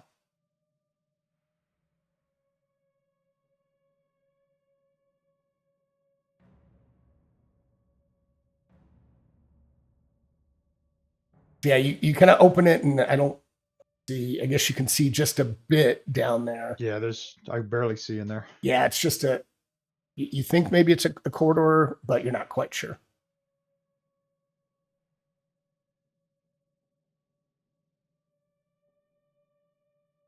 All right, Duke's off. So just running back a minute, the body we found, equipment was there. He had no coins of any kind on him, right? That's correct. Okay. Now you do. Obviously you guys have whatever is in your inventory tab you have. Yeah, not much. So walk down here and take a look at looking at that mural and such, and looking in the bowl. Is there anything in it There's nothing in the bowl that you see at the moment. Nope. that you say it there? The mural shows people putting grain and Go- coins and in. coins. Yep, you do. So I'll take a ration and I will put it in the bowl. All right, you do that, and you gain a luck token. And normally, you don't. Normally, you only do one. I gave you guys one at the beginning of the session, but I'm going to make an exception and let you guys have two for now. And once you lose one, we'll stay at one only. But I'm going to let you go up to two. So if you look on here, yeah, you got it. So you moved it up, and you do kind of make out as you've done that, and you're kind of putting this in, and you feel this wave of luck wash over you. You do notice this human as well, but that'll be your turn for the moment. Praise be to the Forgotten One, whose name is lost to time. All right. I'm a priest of the lost, by the way. Oh, that's right. I forgot. All right. If you're good, you can pass, and we'll go to Jordan. Yep. So do I happen to notice this figure? Yeah, you do. Sorry, I said, yeah, you do see him, but you kind of, that's the kind of the end of your turn, but you do see that figure. Just wanted to know what race they are. Are they human? Human. It looks human. Definitely looks like a kind of a poor, maybe middle-aged human. Okay. And you said no time to talk or anything. Yep, not yet. All right, Jordan. So whereabouts is he located? Kind of like right. I mean, it's a little bit probably on the other side. He's like behind the bull, but a little bit to the southwest. But you can see him, but he's kind of trying to cower and hide outside of your vision there. Okay, I'm gonna go over there and say, "You're doing a really bad job of hiding. What are you doing?" And he looks up at you. He goes, I'm sorry. Who are you? You all scared me. I'm not used to running into people in here.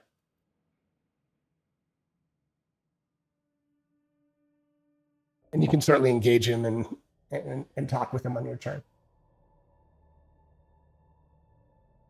I'm looking to see what the name was. Giuseppe. Oh, sorry. The name. Sorry, what do you mean the name? Or Orvid the Younger. It wasn't. Yeah, Oh, yeah. Sorry. Orvid the Younger. That was the I name. forgot to write it down. He doesn't have any weapons, right? And you said he was just dressed in clothing. He just looks like he's, not quite rags, but very poor fitting clothing. He looks like just a peasant, but someone that is on the poorer side of life for sure.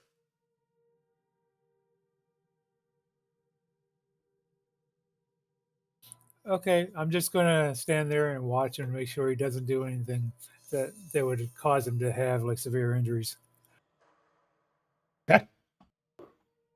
All right, so let's take. We're at 9:30. And we just finished a round, so if you guys don't mind, let's just take a quick 5-minute, if that works for everyone, bio break, and because we're probably right about halfway or a little more through the session, so we can take 5 minutes and maybe be back around I don't know, 9:40, 9:42, 9:43, somewhere around there.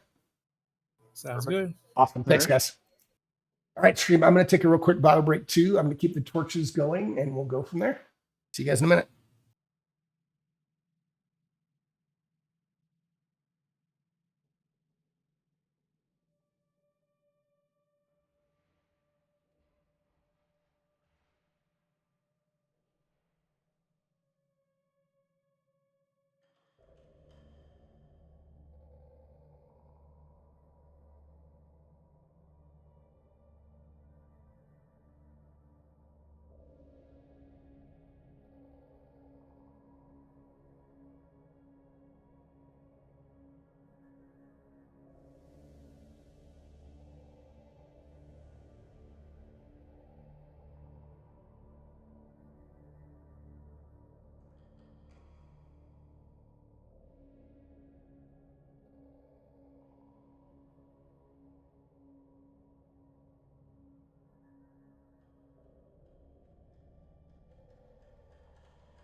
But yes, it's a really big ups.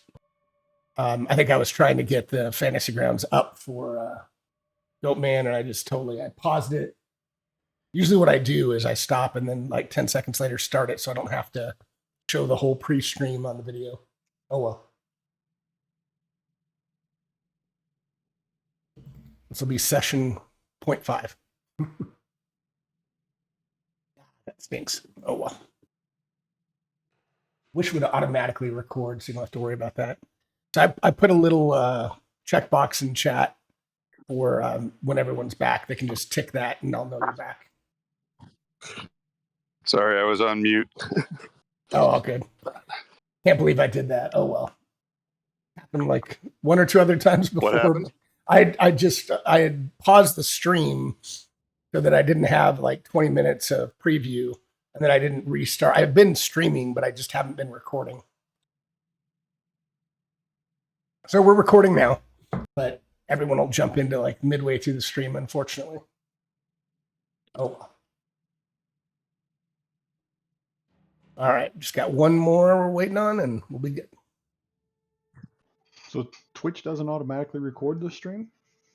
Twitch will, it should, but in like OBS, I usually have a nicer version, so that's true. I might be able to just download the Twitch version that has all the pre-stream. That's a good point. Yeah, because I used to just upload the Twitch version to YouTube. Probably what I'll end up doing. That's a really good point. I forgot, and I haven't messed with that in a while, but I think you're right. That would be my saving grace.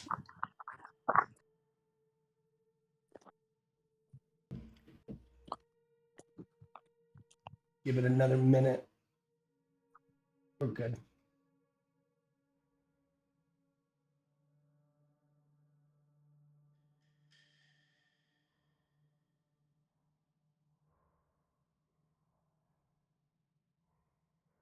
I'm gonna mute again just so you weren't hearing me walking on gravel.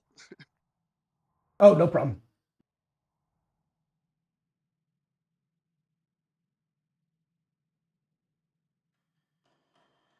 That's someone picking up a goat today. Gonna go live in Ohio.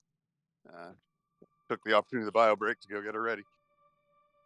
Good deal. Now, did everybody? Let's see. So Goatman's back. Nightmare. I thought I heard you. You're back. Yep. And then, do we have Caesar back too?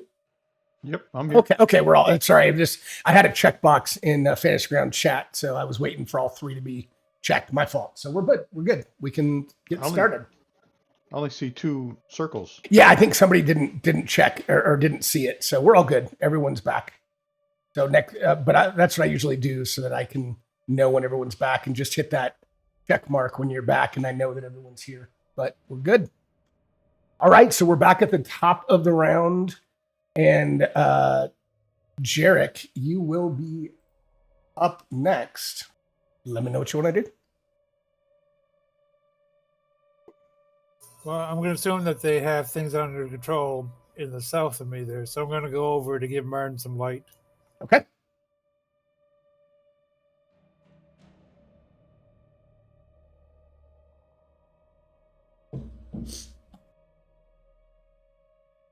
So as you do that, you can both see a little bit more into the hallway. Not a lot. It looks like there's maybe a couple corridors to the west, and you see this offering bowl and all the things I described previously regarding the peasants and the murals on the wall on the south wall. No humans like crouching over here, though, right? No creeping, crouching humans over here. Gotcha. All right, Martin. Now that there's a little light over here, Martin would do a little more inspection of this bowl area. Okay. And as you're inspecting it, you see mainly what I described. I mean, it's a big stone bowl. You see the murals again that look like folks are pouring coins and wheat into these bowls and the murals, and that's everything you see. All right. That'll be the end of his turn there. Okay. Duke's off.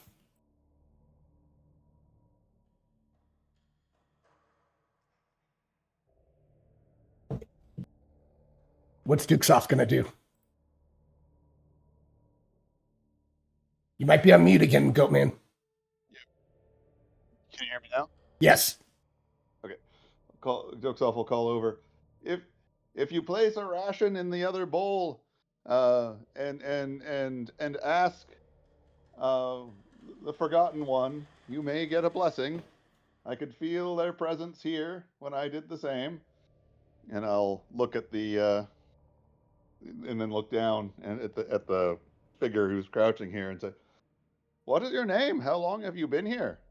Does he look like hungry? Like he's thin? He does. He looks, like I said, he looks poor, a little bit downtrodden, middle-aged. And I'll hand him one of my remaining rations. So he looks at you and says, "Thank you so much." And he takes the ration and greedily eats. This place. He says, "I don't know much. I've only been here for a day. I suppose it's possible, maybe 2 now. And I've just been trying to feed my family. I'm looking for treasure. And my name's Giuseppe, by the way, Giuseppe." And Giuseppe. So you came in here recently? I have, yes, very recently. And I mean, I've all alone. Yes, I'm trying to be very quiet, and I have not yet run into anyone. I've heard things. I've heard, ghastly, loud snorts and big pounding. What seems to be hoofs, and just walking through these hallways. But fortunately, I've not yet seen anything. But the noises are enough to scare anyone. But I need to feed my family.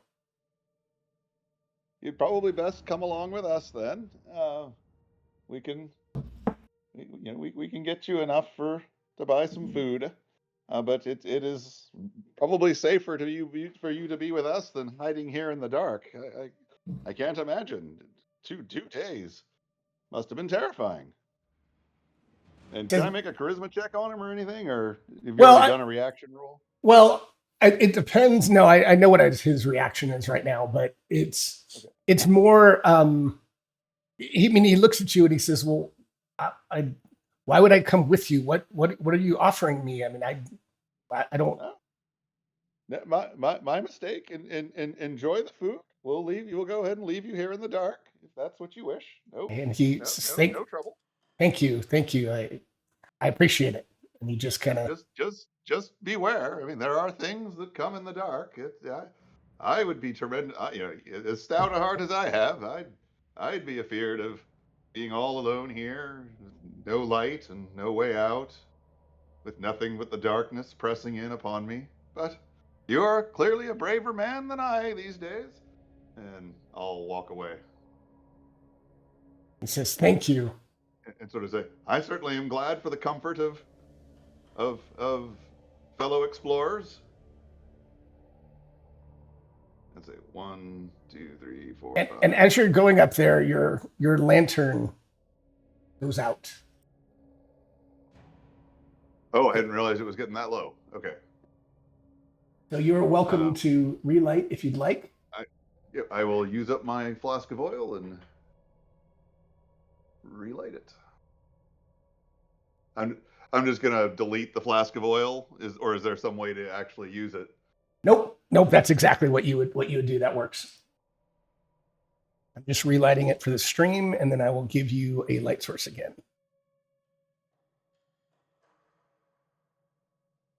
And deleting it. Do I just set quantity to 0? Or is there? Or you should be able to right click on it, and if you have none left, then yeah, you would right click and you can delete the line when the radio menu pops up. Oh, and I'm way smarter than I thought I was. I have 4 flasks of oil. I thought you had a few. I didn't know how many, but I thought you had a few. No wonder I'm slots in use 10. Gotcha. All right. Still need to give you your lantern. 1 second. I was kicking myself for only having had 1. Awesome. But I forgot to look at quantities. All right. So that's probably talking to Giuseppe and letting you light your lantern again and movement. That's unless you want to move more. That's probably your turn. I would say if I have any more movement, I just move down towards Martin, however far I can. I didn't check, so I'll let you decide how much more you have. So I think that was 6. So if it's an action to refill the lantern, that'd be probably about as far as I can get. sounds good. All right, and you can pass. We'll go to Jordan. Oh, sorry. That's all right.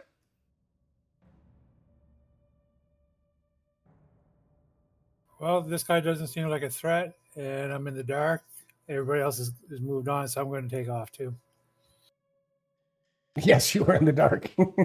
I wouldn't have wanted to leave you in the dark. So I know light is so much more important in this than other Definitely. games.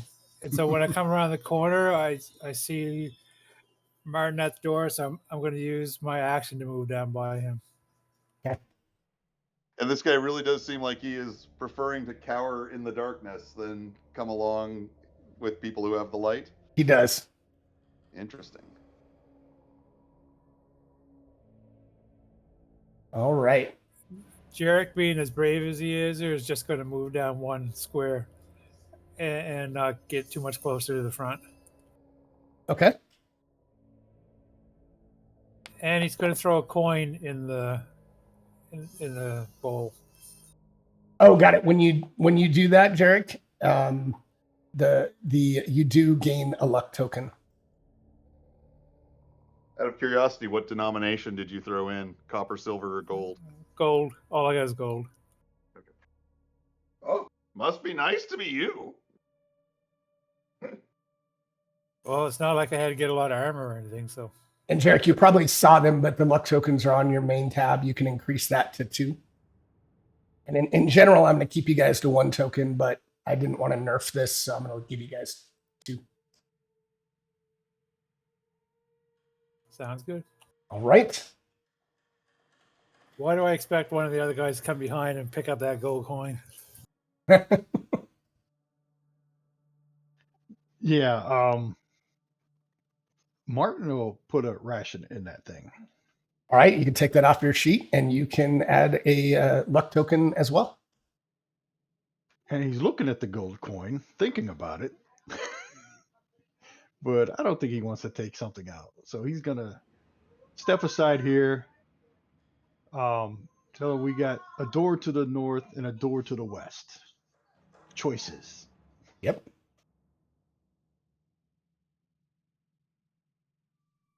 Both of them lead down a corridor, it looks like. Yes. And what does a luck token do anyway? So a luck token will allow you to re-roll any failed roll.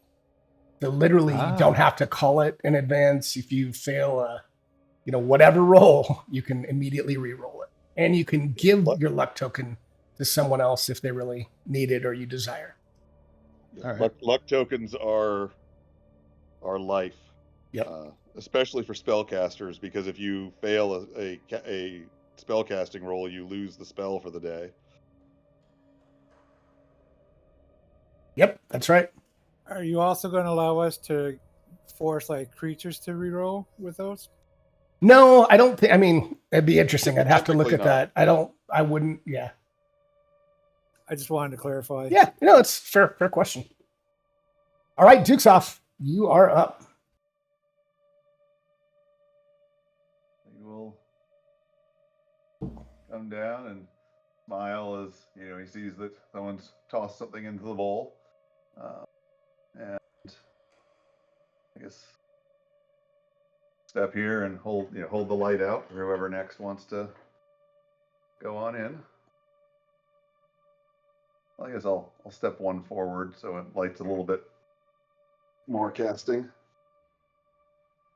and pause and say, "No, is it well done? Did you feel the touch of the forgotten one?" I felt it. Ah, good. So Duke's off.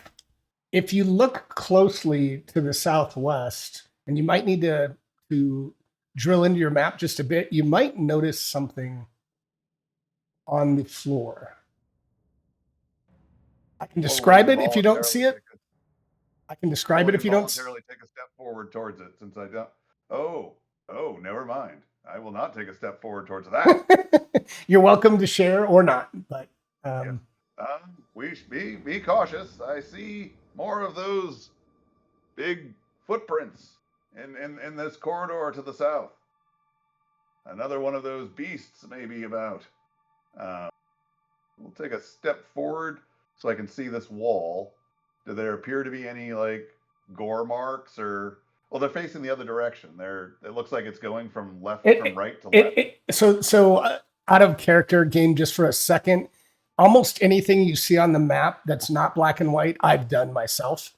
So you see these, they're going back and forth. But I will say that as you look at them, it does look a bit different. These look to be potentially a biped, so not necessarily human, but it looks like something that walked on 2 feet.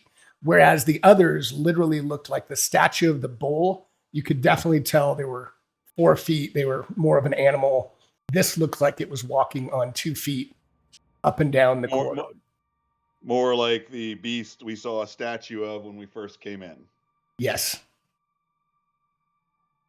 Well, there are large and somewhat scary footprints here.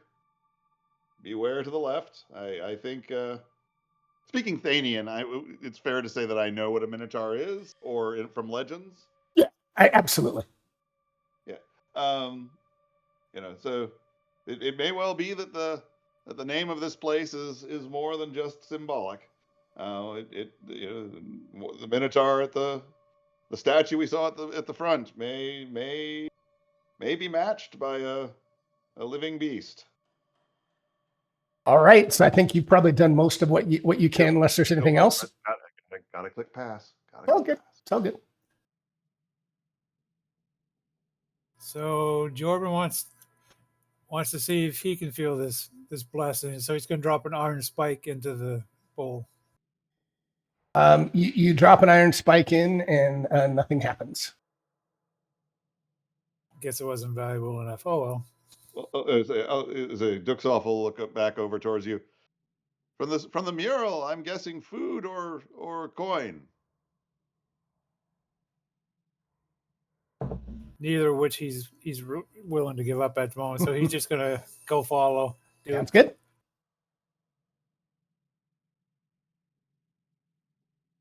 I'll go here. All right, and so you see the same. If you look closely, you can probably make it out on the map itself, but you can see, and again, these kind of go up and down the corridor. Sounds good. So Jarek's just going to come into the room too, but hang back by the door. Sounds good.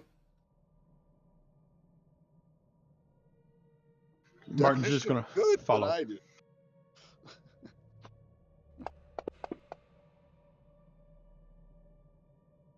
All right.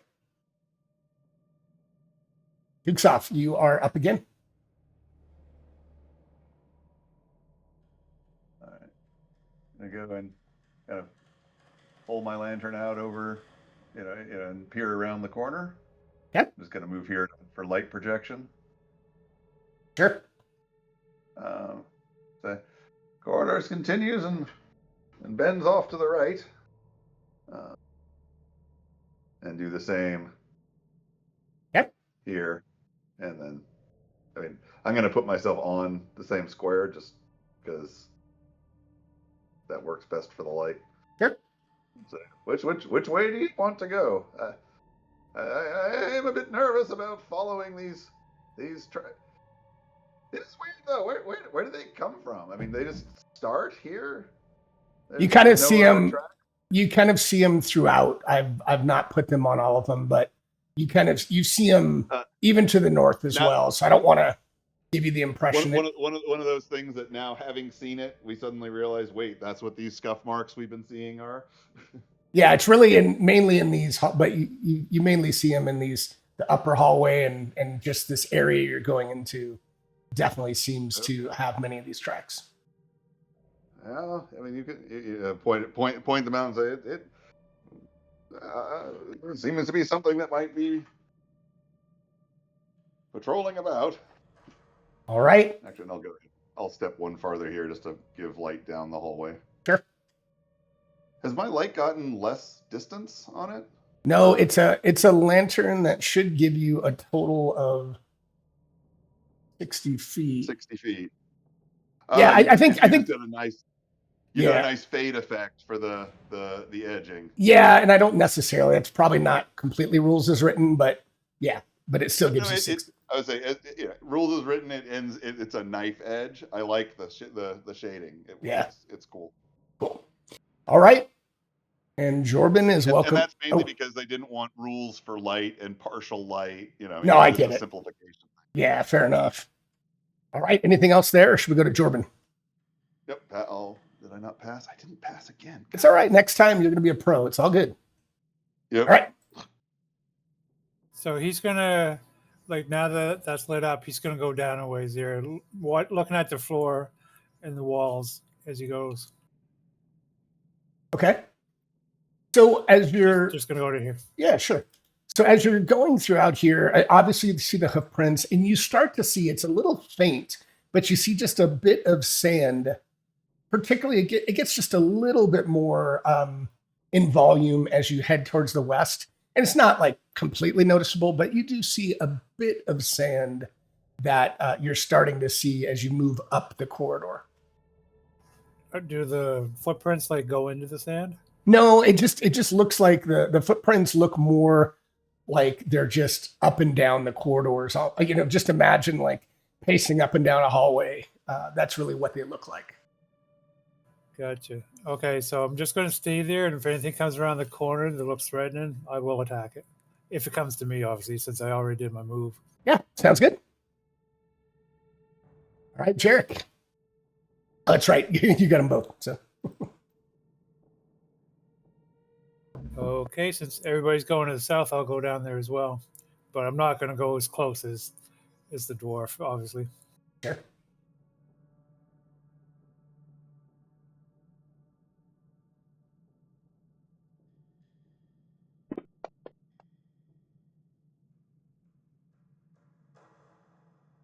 All right. And do I notice anything different? Nope. You see the same that I've been describing, but nope. That's all you notice. Okay. So Martin's going to follow in.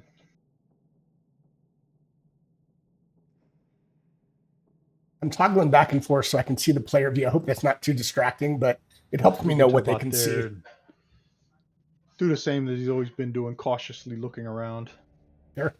Checking for things, okay. Cracks in the walls. Yeah, don't notice anything different. Again, it looks pretty old. This is if anything, a touch older than and a little more rundown than the rest, but nothing of really note.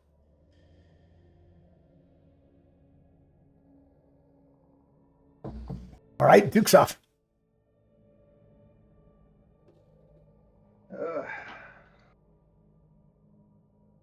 Continue down. I'm not going to go past this stalwart dwarf. Oh, maybe one step past. That's 6. Sure. Just the way lighting works. I'll go to the edge and just hold my lantern around. Okay. So yeah, it just looks like it kind of twists and turns up a bit. You can see, but that's what you see. All right. Next. So I'm going to go in front of Duke's off, although I wish he had gone a little bit further so I could actually see around the corner, but. Yeah. As I have extra movement, so can I just follow behind him? That's fine. I don't mind movement as long as there's no action and no other like talking and yeah, that's totally fine. I've got 2 more squares that I can do. Totally I've already moved all that I can there. Yeah. Do I see anything up this way besides corridors, hallways? Nope. You are, even though I didn't put it all in here, you are seeing, again, a bit of sand, and you still see hoof prints. I just didn't add those throughout the map. I just wanted to have a little bit of a visual. Gotcha. For the record, I don't see anything of color. I only see like the black and white map. Well, the only thing you should have seen, like if you move, let me just move you down for a second. Oh, sorry. I just relit the area. So That's fine. Just like right here, it's very faint, but you should see a Okay, I hoof see print, but it's really hard I to see. see. Yeah, I see something now. I just didn't notice it when I was moving. No, I get it. I tried to make it really subtle. So, no, well done. I don't know. I'm trying not to move you both. You guys can move you wherever you were. Sorry about that. And I know tokens are stacked. I hate stacked tokens. Let's just, there we go. Yeah. All right, perfect. I'm going to switch with him Yeah. Okay. because that's where we were. Perfect.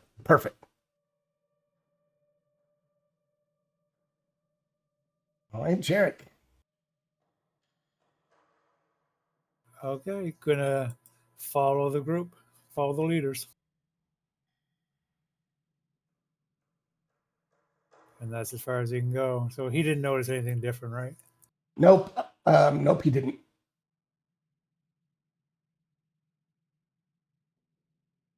Martin's going to do the same, follow along.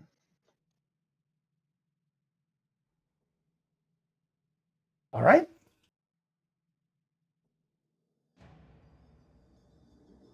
Duke's off. You are up.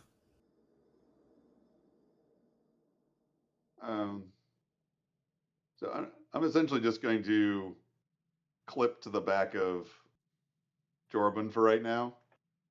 Okay. I mean, in terms of what makes sense. I mean, Sure. I'm not. I don't really want to get in front of him, but I'll want to follow behind Yeah. him with the light. So, Totally good. I'll let you just like follow him as he moves up. That's totally fine. Choo choo. Yeah. All right. So you can pass and we'll let Jorben lead. Perfect. Follow me, guys.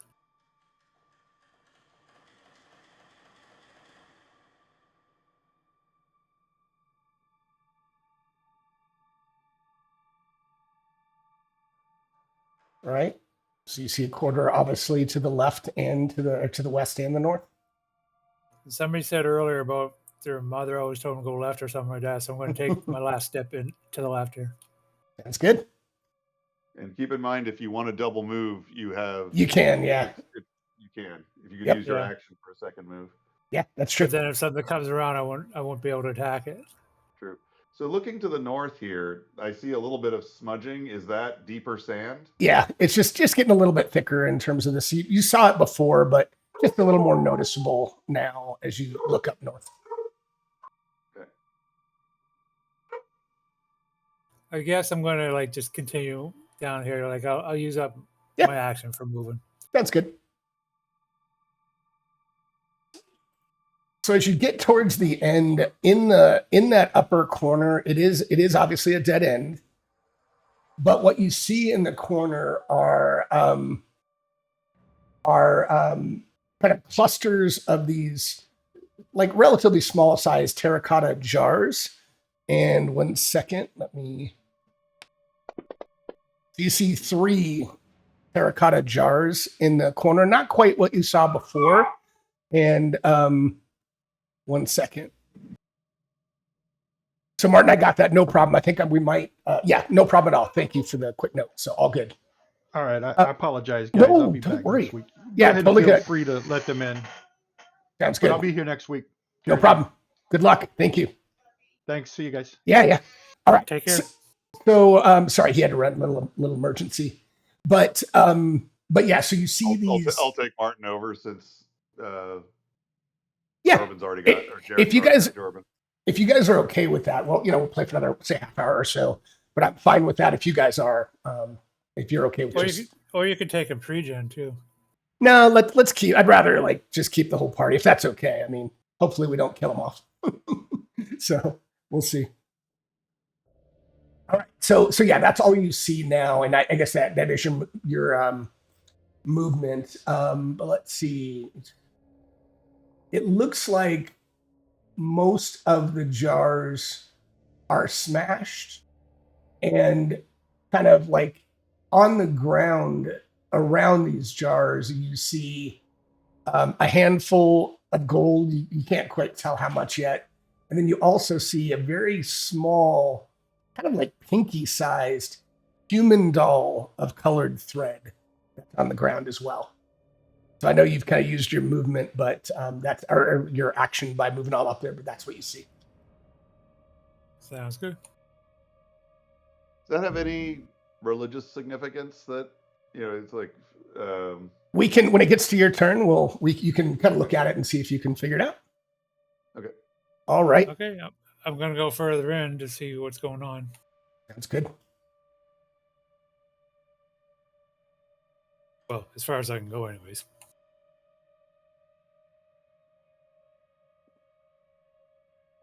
And Martin, and so is that Goatman who's going to be doing Martin? Yeah. Can you assign? Oh yeah. 1 second. Yep, that's right. 1 second.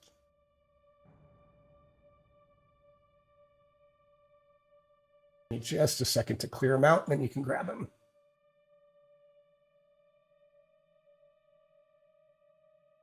All right, so you'll have to go back into the character button on the right side of Fantasy Grounds, and you'll have to claim him. But I cleared him, so you should see him when you click on the character button, and then you can grab him like you did your character.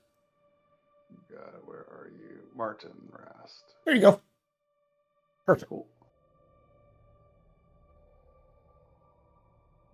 Rearrange the combat tracker. All right, cool. I don't yet see him on the map, though. Okay. Well, it's probably because he's in the dark because he has no light source. So let's see. Yeah, he's down here at the bottom. I can move him up maybe to where he just. The problem is that Jarek's light just went out as well. So we'll have to. You're right underneath Jarek. I don't know if you can see him, but I put you right underneath there. But Jarek is going to have to relight if he wants to have light again. He's going to have to relight a torch. That's going to be next round or right now, since I didn't do an action?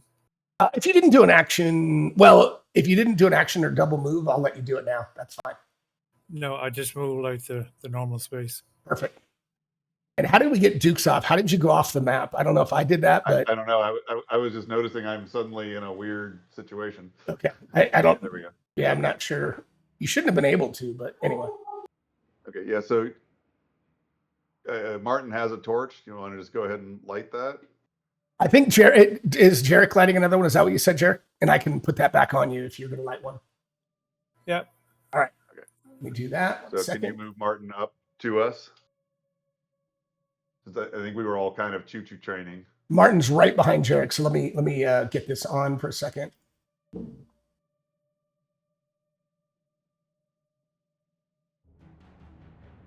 And I don't think that's where I stopped. I think I stopped like to the southwest of that. So I think I got moved somehow. Got it. I might have. So 1 second. Let me get that torch on you. And then I can move. Oh, I must be hitting shift accidentally. 1 second.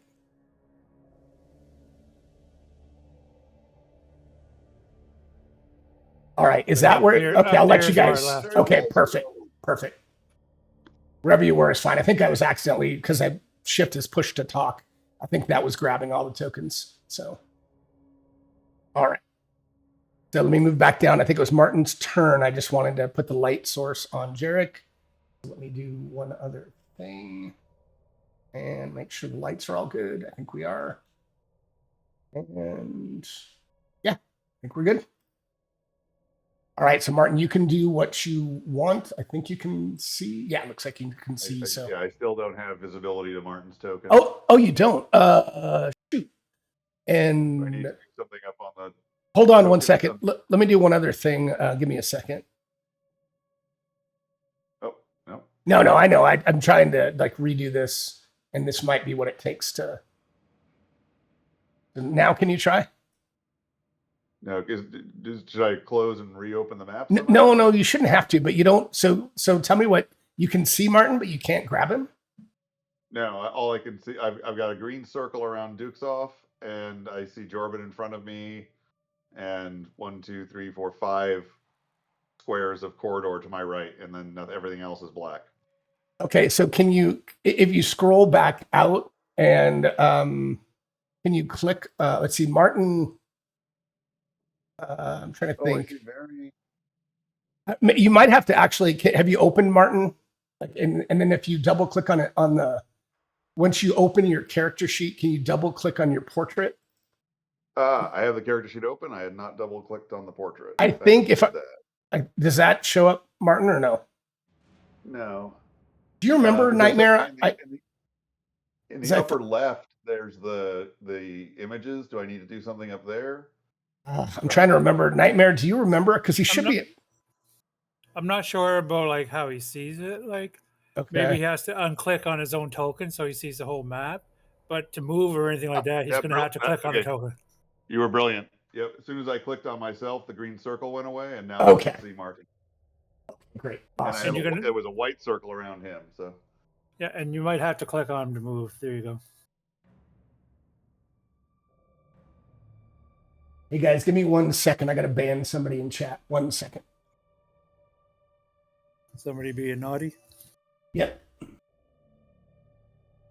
They even find us.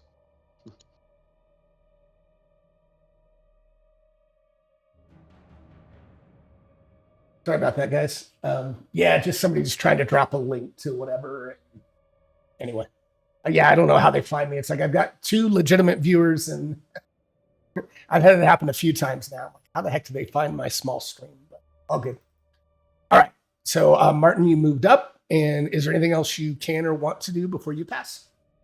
Yeah, it's sort of a dead end up there. I'll just be checking the floor out and waiting to get better visibility up this corridor. Sounds good.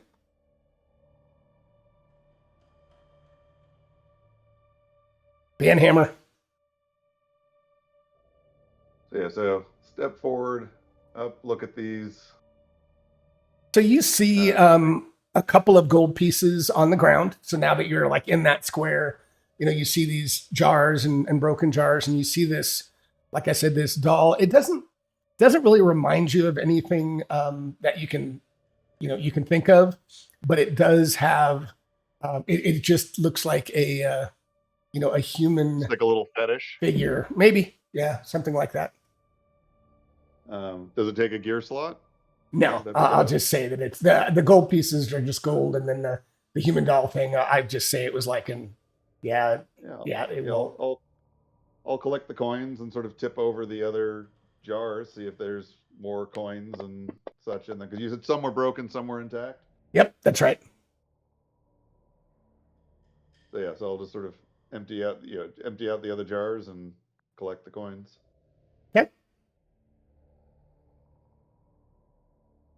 And let me know if there's anything else you want to, and you can just add the gold to your character sheet. I don't have a parcel. I don't know. I have no idea how much there is. I said two gold pieces, just 2, just a couple. Oh, there wasn't. So none of the other jars had anything in them. Nope, nothing else in there. Just the broken jar. And then once you open the other jars, it's just what I've told you is there. That's it. Okay, and so they're just empty. Yep, empty jars. Empty or broken. We'll go ahead. Yep. We'll go ahead and take the little fetish too. Sounds good. So 1, 2, 3, 4, 5, 6. I'm assuming that was an action, not a multitask, to collect the coins. Or yeah, I would say that whole, and then trying to figure out if you knew about the doll, just all those things would be an action. That works. Cool. Oh, gotta click next. Seems we're done here, so I'm going to go back to the main corridor. And I'm going to do the double move. Sure. And get up here.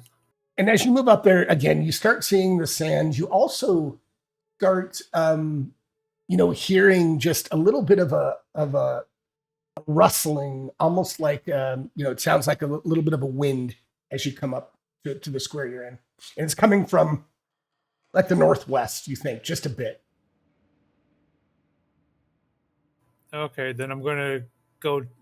Like I'm going to use more of my second movement and go up to there. Okay. Can't see anything, but that's where I'll stop.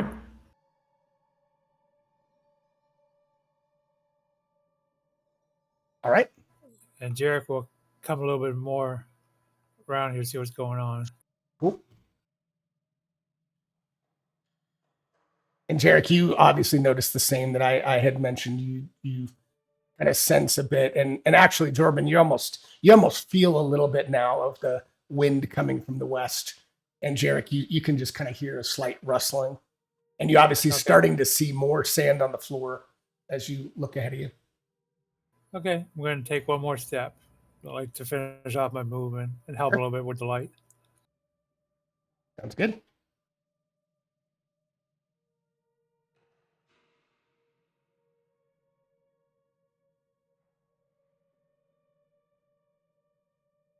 All right, Martin.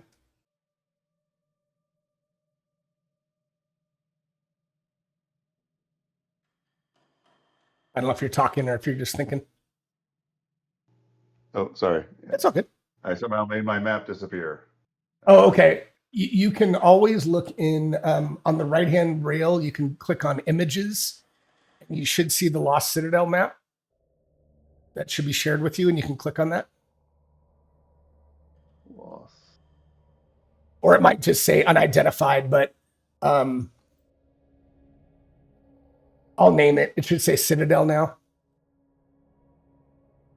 Let me close and come back.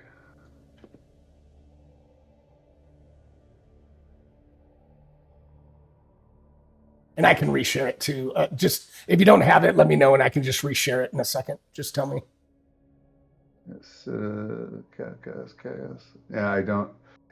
As a campaign images, right? Yeah, let me just reshare. So now you should see perfect. it. There it is. And one thing, just so you know, at the very top of the map in the top left, if you hover over it, it'll say drag record link. You can hotkey that. So if you ever close it, you can reopen it. Top left or top? Very top left. If you hover over at the very, very top of the map, almost outside of it at the top left corner, it'll and then you can just drag that link, any hotkey, and you can always reopen it. I think you can double click on your token too. There's so many ways that I forget on how to do that. But okay, but when I try to drag the record link, it drags the whole map. So if you're at the very top left where it says drag record link, that should just drag the link. Oh, okay. You just have to get it just right and not in the middle of the map or something. It's not just to the left of the name of it there. It's further. Oh, right. It's a very, very top left corner. And if you hover over it, it'll say drag record link. Yeah, I was seeing it say it, but not. Come on. All right, so Martin's one. Did he see down this corridor to the right at all? I have no light, so. Not much. All right, so yeah, so just look left and right for any signs of problems. Yep, you're just seeing and hearing the same thing that I've mentioned, and that's it so far. That's as far as I can go there. So. And the wind is definitely getting much more noticeable. It's kind of a hot, arid wind that you're feeling. All right.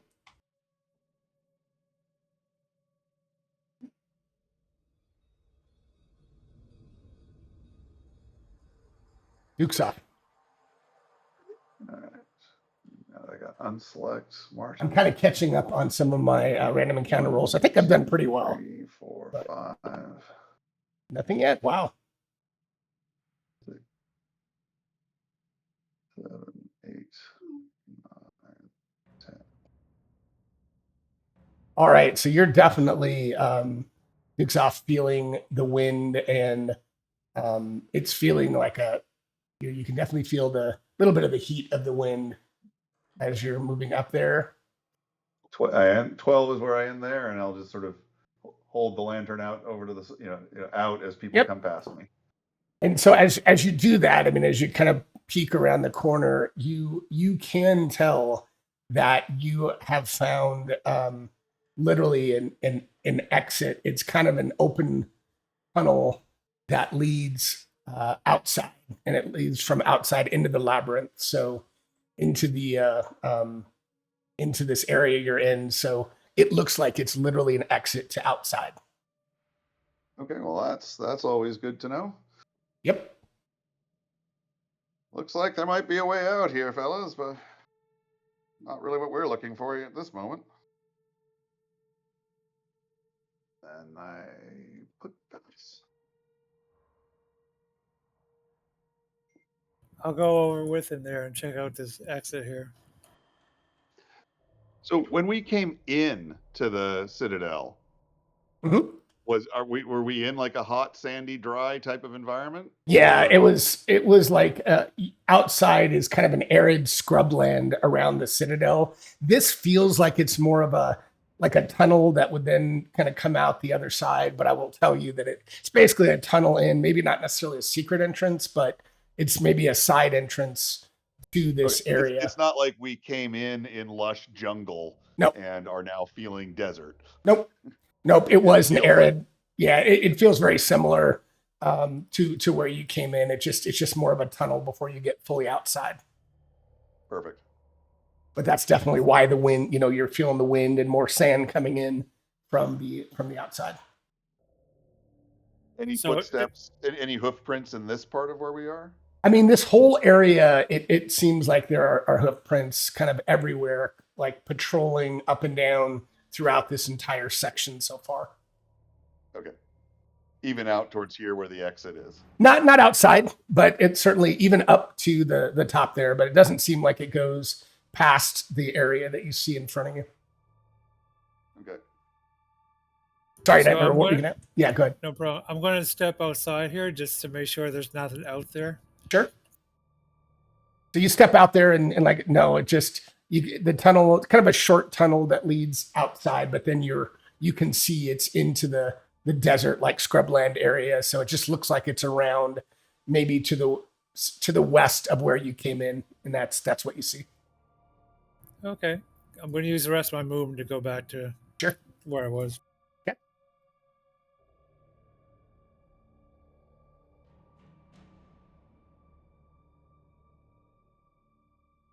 All right, Jarek. And Jarek's not brave enough to go to the right, so I'll just step up one. Okay. He's too squishy. I like it.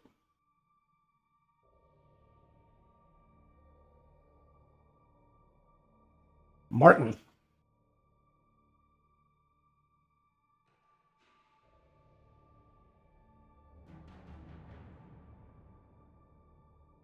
Yeah, don't have any more light, so sort of peer around here to the side, but stay at the corner because I can't see nothing. All right. Or can I grab the torch from Jarek? I mean, if he wants to let you have it, he can, or he can. If he hasn't used his full movement, he can move with you a bit. I don't want to get too tight on that. I only move one square, so I can follow. Yeah, that's fine. Yeah, if you guys want to do that, I'm totally fine with that.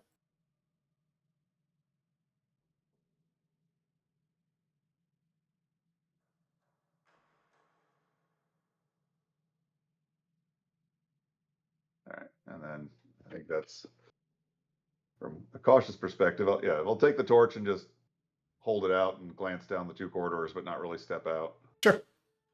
Yeah. Or Jarek, if you just want to move yourself up too, or Just to shine the light on 2 squares ahead. Yep. Right there. It kind of looks like print you saw. Kind of looks like in the. Hoof? Oh, sorry. Go ahead. Sorry, was that a hoof print there that was on the map for a second? No, I don't think. I don't think so. I think you're starting to see things that I think you've induced appropriate paranoia. I like it. I love it. So no, in the northwest, it looks like it maybe ends. It looks like maybe there's an end up there, and you can kind of catch a glimpse of some jars up here in the corner too that I don't have on the map, but looks very similar to some terracotta jars up in the northwest corner up here. Okay, so that's 12 for Dukes off. Okay, so yeah, you definitely see some more jars, and yeah, in this case, nothing on the ground, but you do see a handful of jars that are closed at the moment. So poor Jordan was in the dark.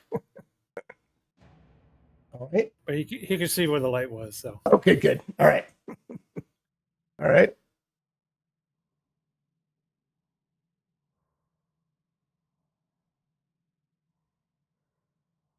I found a couple of coins earlier in some jars. These might have similar. Yeah, I mean, it's possible there's something in them. So, Jarek, you see the kind of end of the hallway that bends down to the right. Martin's eyes are like, ooh. All right, so you see the full jars. You're welcome to pick them up or open or do what you want. Yeah, look around a little with a little bit of paranoia, and then start rifling through the jars. Sure, you rifle through the jars, and as you open these, you find a total of 4 gold pieces in here that you can add, and you find another little pinky-sized doll. I don't know what the significance of the dolls are, I don't think Martin's. but it'll create some paranoia. But you'll take the coins.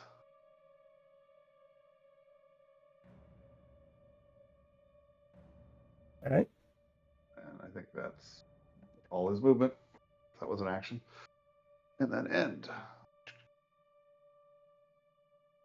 I created some of the sand and hoof prints to add a little bit to the map. It doesn't have those on them. What the hell? He'll take the little doll with him. There's no point in not having it.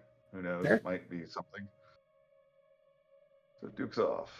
1, 2, 3, 4, 5, 6. It kind of can we choo-choo chain with Jorben again? Duke's Yeah, as long as he has movement, I'm always fine with that. Yeah, I'm totally good with that. I'll just pass then, so Jorben can. In my younger days, I wouldn't have minded being out in front. I was quite the warrior, but that was decades ago. Nice. I'm sorry, I stepped away quick enough to grab coffee here. Oh, you're good. Did I miss anything that he said? No, Jorben just wanted you to maybe chain with him so the light came with him. But so if you want to, it's your turn anyway. But he passed so that you could maybe move and he could move with you a little bit either way. So up in the corner, and you may have missed that. But Martin, sorry. Up in this corner, Martin. Jars. Yeah, he 4 found jars, 4 coins, another doll. Yep, that's it. That's all he saw in the dead end. Yes, he did. Okay, I'll go the opposite way then. Good. And the other thing you missed was Duxoff just saying it's not that he's afraid. It's just his warrior days are long, many years past. The strength he once had in his arms is not what it was. And the reason I know you guys can see, the reason the light looks just a touch different is, you can see a little bit of sunlight coming in through that tunnel. It's why it's a little bit yellowish to the west, and then it gets white again as you're really only seeing your lantern as it gets darker again in the actual citadel. Gotcha. Bank, or at least that was the intention. So Jarek is not brave enough to go to the front or anything like that, so he'll just take a step forward. He learned a lot about survival, like on the streets of the city, being an urchin and all. So he's not too brave. Sure.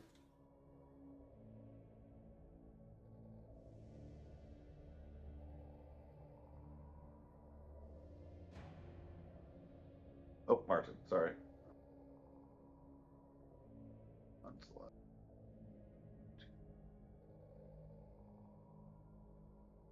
And he'll sneak along.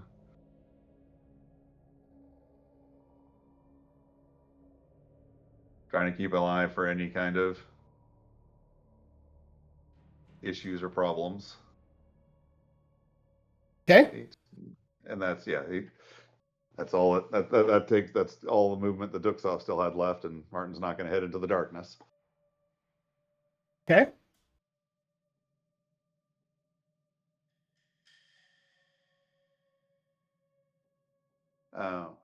Yeah, we're in this weird. I'm just going to pass again for Jorben.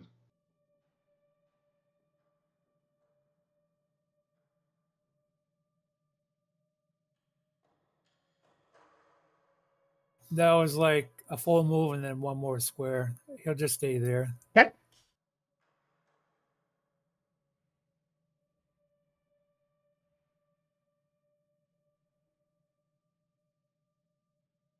At the back of the party, just where he likes to be. Like Of it. course, unless something comes from the rear, then he doesn't want to be there. Sure.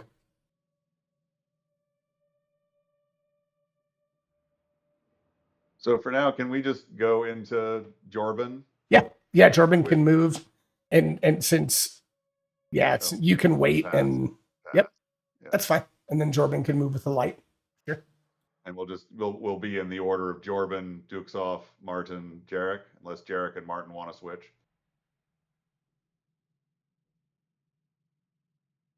There's more tracks, lads.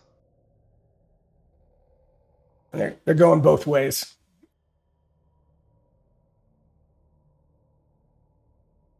Hold on, don't lose. Whoops. What did I do to Martin? There we go. So that was the full movement. So if he Okay. comes down, I'm going to go forward a little bit after.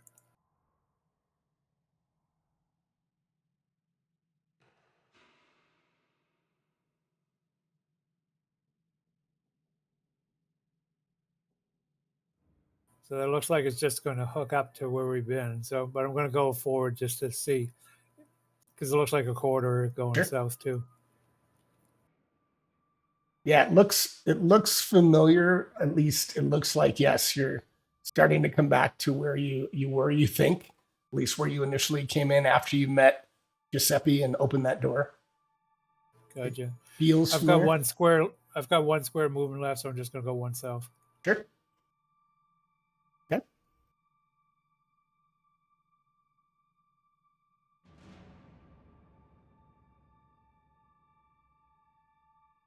And Jarek would have been following. Yep. 12 gets him right there.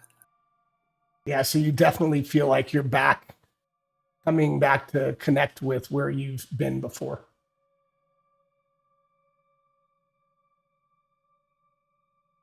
Particularly probably Jordan, who's a soldier and is kind of used to traveling around and recognizing his surroundings. It feels like to him you're coming back to where you started. Gotcha.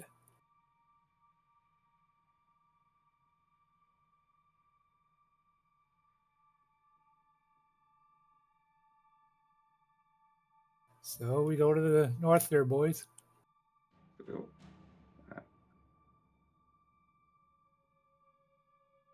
That was my first round of movement there. Sure.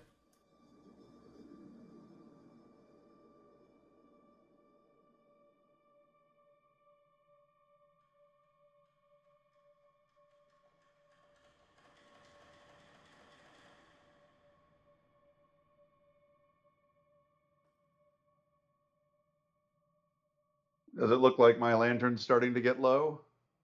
Squash it a little. Your lantern, I mean, it's starting to sputter a bit. I mean, you think you still have a bit of time left, but it's not in immediate danger of going out, but you don't think you have maybe more than 10 minutes, 12 minutes, 15 minutes left. Okay. All right. All right. Pass.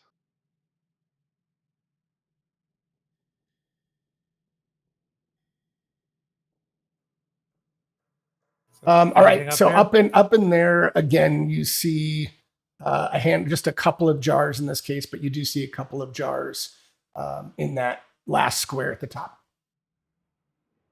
And I'm catching a glint of something off to our right. I'm not sure what it is. It's barely at the edge of the light, but something's reflecting.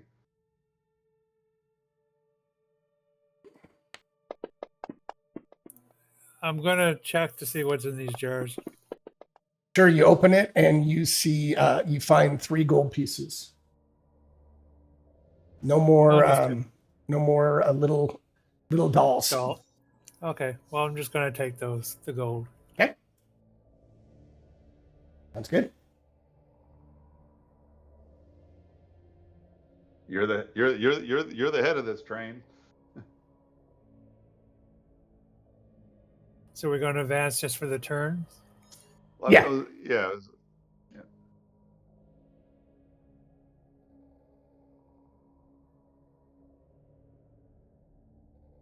And Martin probably can't see, right? It's either Duke's off or Derek that have the light sources. Yeah.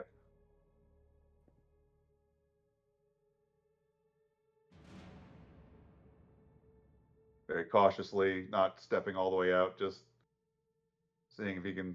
Oh, it's a door. Okay. There's a door on the, I think you can see it to the far end to the east, Yep. and then it looks like it opens up a bit more to the north.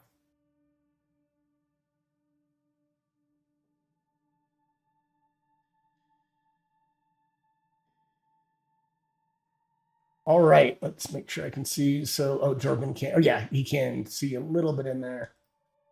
So, Jordan, as you look in there, you see kind of in right around the edge of the vision, like in this square, you see a kind of a gangly, gray-furred humanoid-looking like thing, but it's got gray-furred, sprawled on the ground, face down, and it looks like there's a big burlap sack near its hand. And that's, I mean, it looks like there's maybe some bas relief carvings that you can just kind of catch a glimpse on the east wall. And that's what you see from where you are. And then there's a door to the east. Okay. I've got 3 squares left, so I'm just going to go into that area. Okay. All right. All right. So this thing, I'm going to give you 1 second. So it looks like the best you can tell, it looks like some kind of beast man. It's, like I said, vaguely humanoid, but it's covered in gray fur. As you get up close to it, it does seem to be breathing, but does not look to be conscious at the moment. My people have legends of this along with.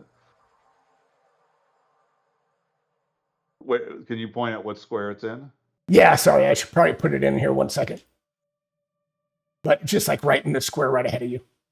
Okay. And as you get sleeping, does look injured? Or it looks unconscious. So you can investigate it a little bit more if you'd like, but it looks unconscious at the moment. And as you do kind of come into the room, you do notice, well, that's all you notice right now, what you're focused on. So, yeah. So tell me, whoever's Jordan's first, I think, so he can, or Jarek, whoever wants to, can investigate a bit further. I just advanced the turn like for it. Okay. Yeah, so Martin will come in and just sort of circle the room a little bit, checking for any kind of stuff, checking out the carvings, just making sure there's nothing dangerous in here. Okay, and I'm just knock this guy out. I'm just going to put this on just so you have a token to show you. It's 1 person, but that's what it shows. But as you're looking at the carvings, so what you see, they're just they're all over here, and they just depict human figures in various themes. Nothing of particular note, but just a lot of different humans. There are some scenes of acrobats leaping over charging bulls and warriors, kind of fighting in some type of ritualistic combat. Interesting. Does this guy have a weapon? Does he have a weapon?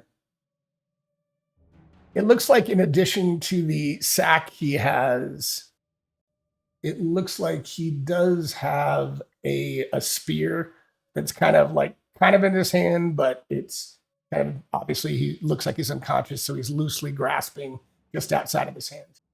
As I kind of shift the spear, south towards Jordan, so it's not, or over towards the wall, however I sorry. So it's not. Is this Dukesoft doing it? Martin's done, right? Is this Dukesoft? Right. That's right. But yeah, absolutely, you can do that. Okay, and then I'll reach out and shake his shoulder and say in Thanian, "Wake up, brother! This is a dangerous place for a nap. What is going on?" So as you shake him, he he's slowly, like almost out of a fog or a sleep. He wakes up.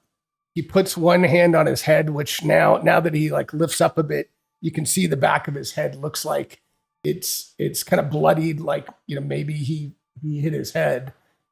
And he looks at you and he begins to speak. And that's where we'll end today's session. Cool.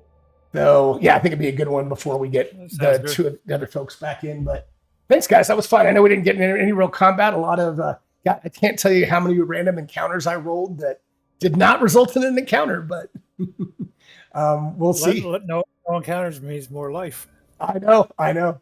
So, but yeah, we'll jump back on it next weekend, and let me know if you guys have any feedback, good, bad, or whatever. Feel free to shoot me in Discord things you like, didn't like, or whatever, and I'm always happy to adjust things. But I enjoyed it. It was fun.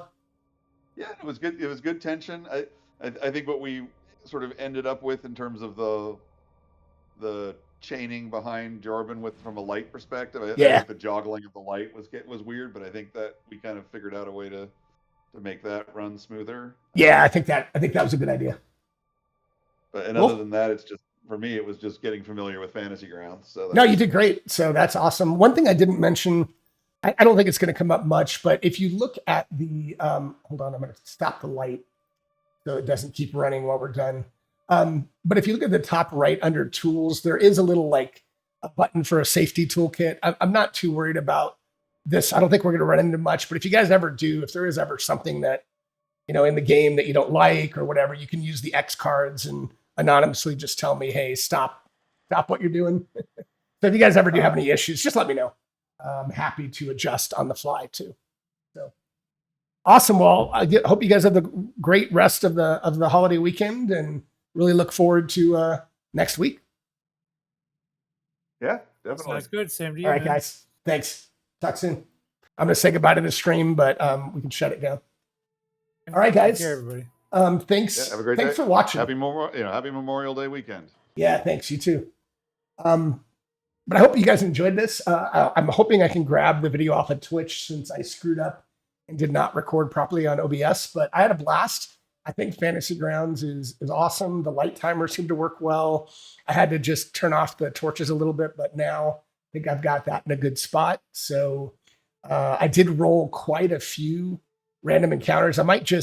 Next time, I might give them a random encounter or so just to keep things going a bit so they don't get too stale and too bored. But I think they had fun. They found a lot of things. I think the tension was good. So let me know if you have any feedback, but I enjoyed the session and I hope to see you guys next time. I'm going to shut it down for now. So thanks, everyone. Appreciate it.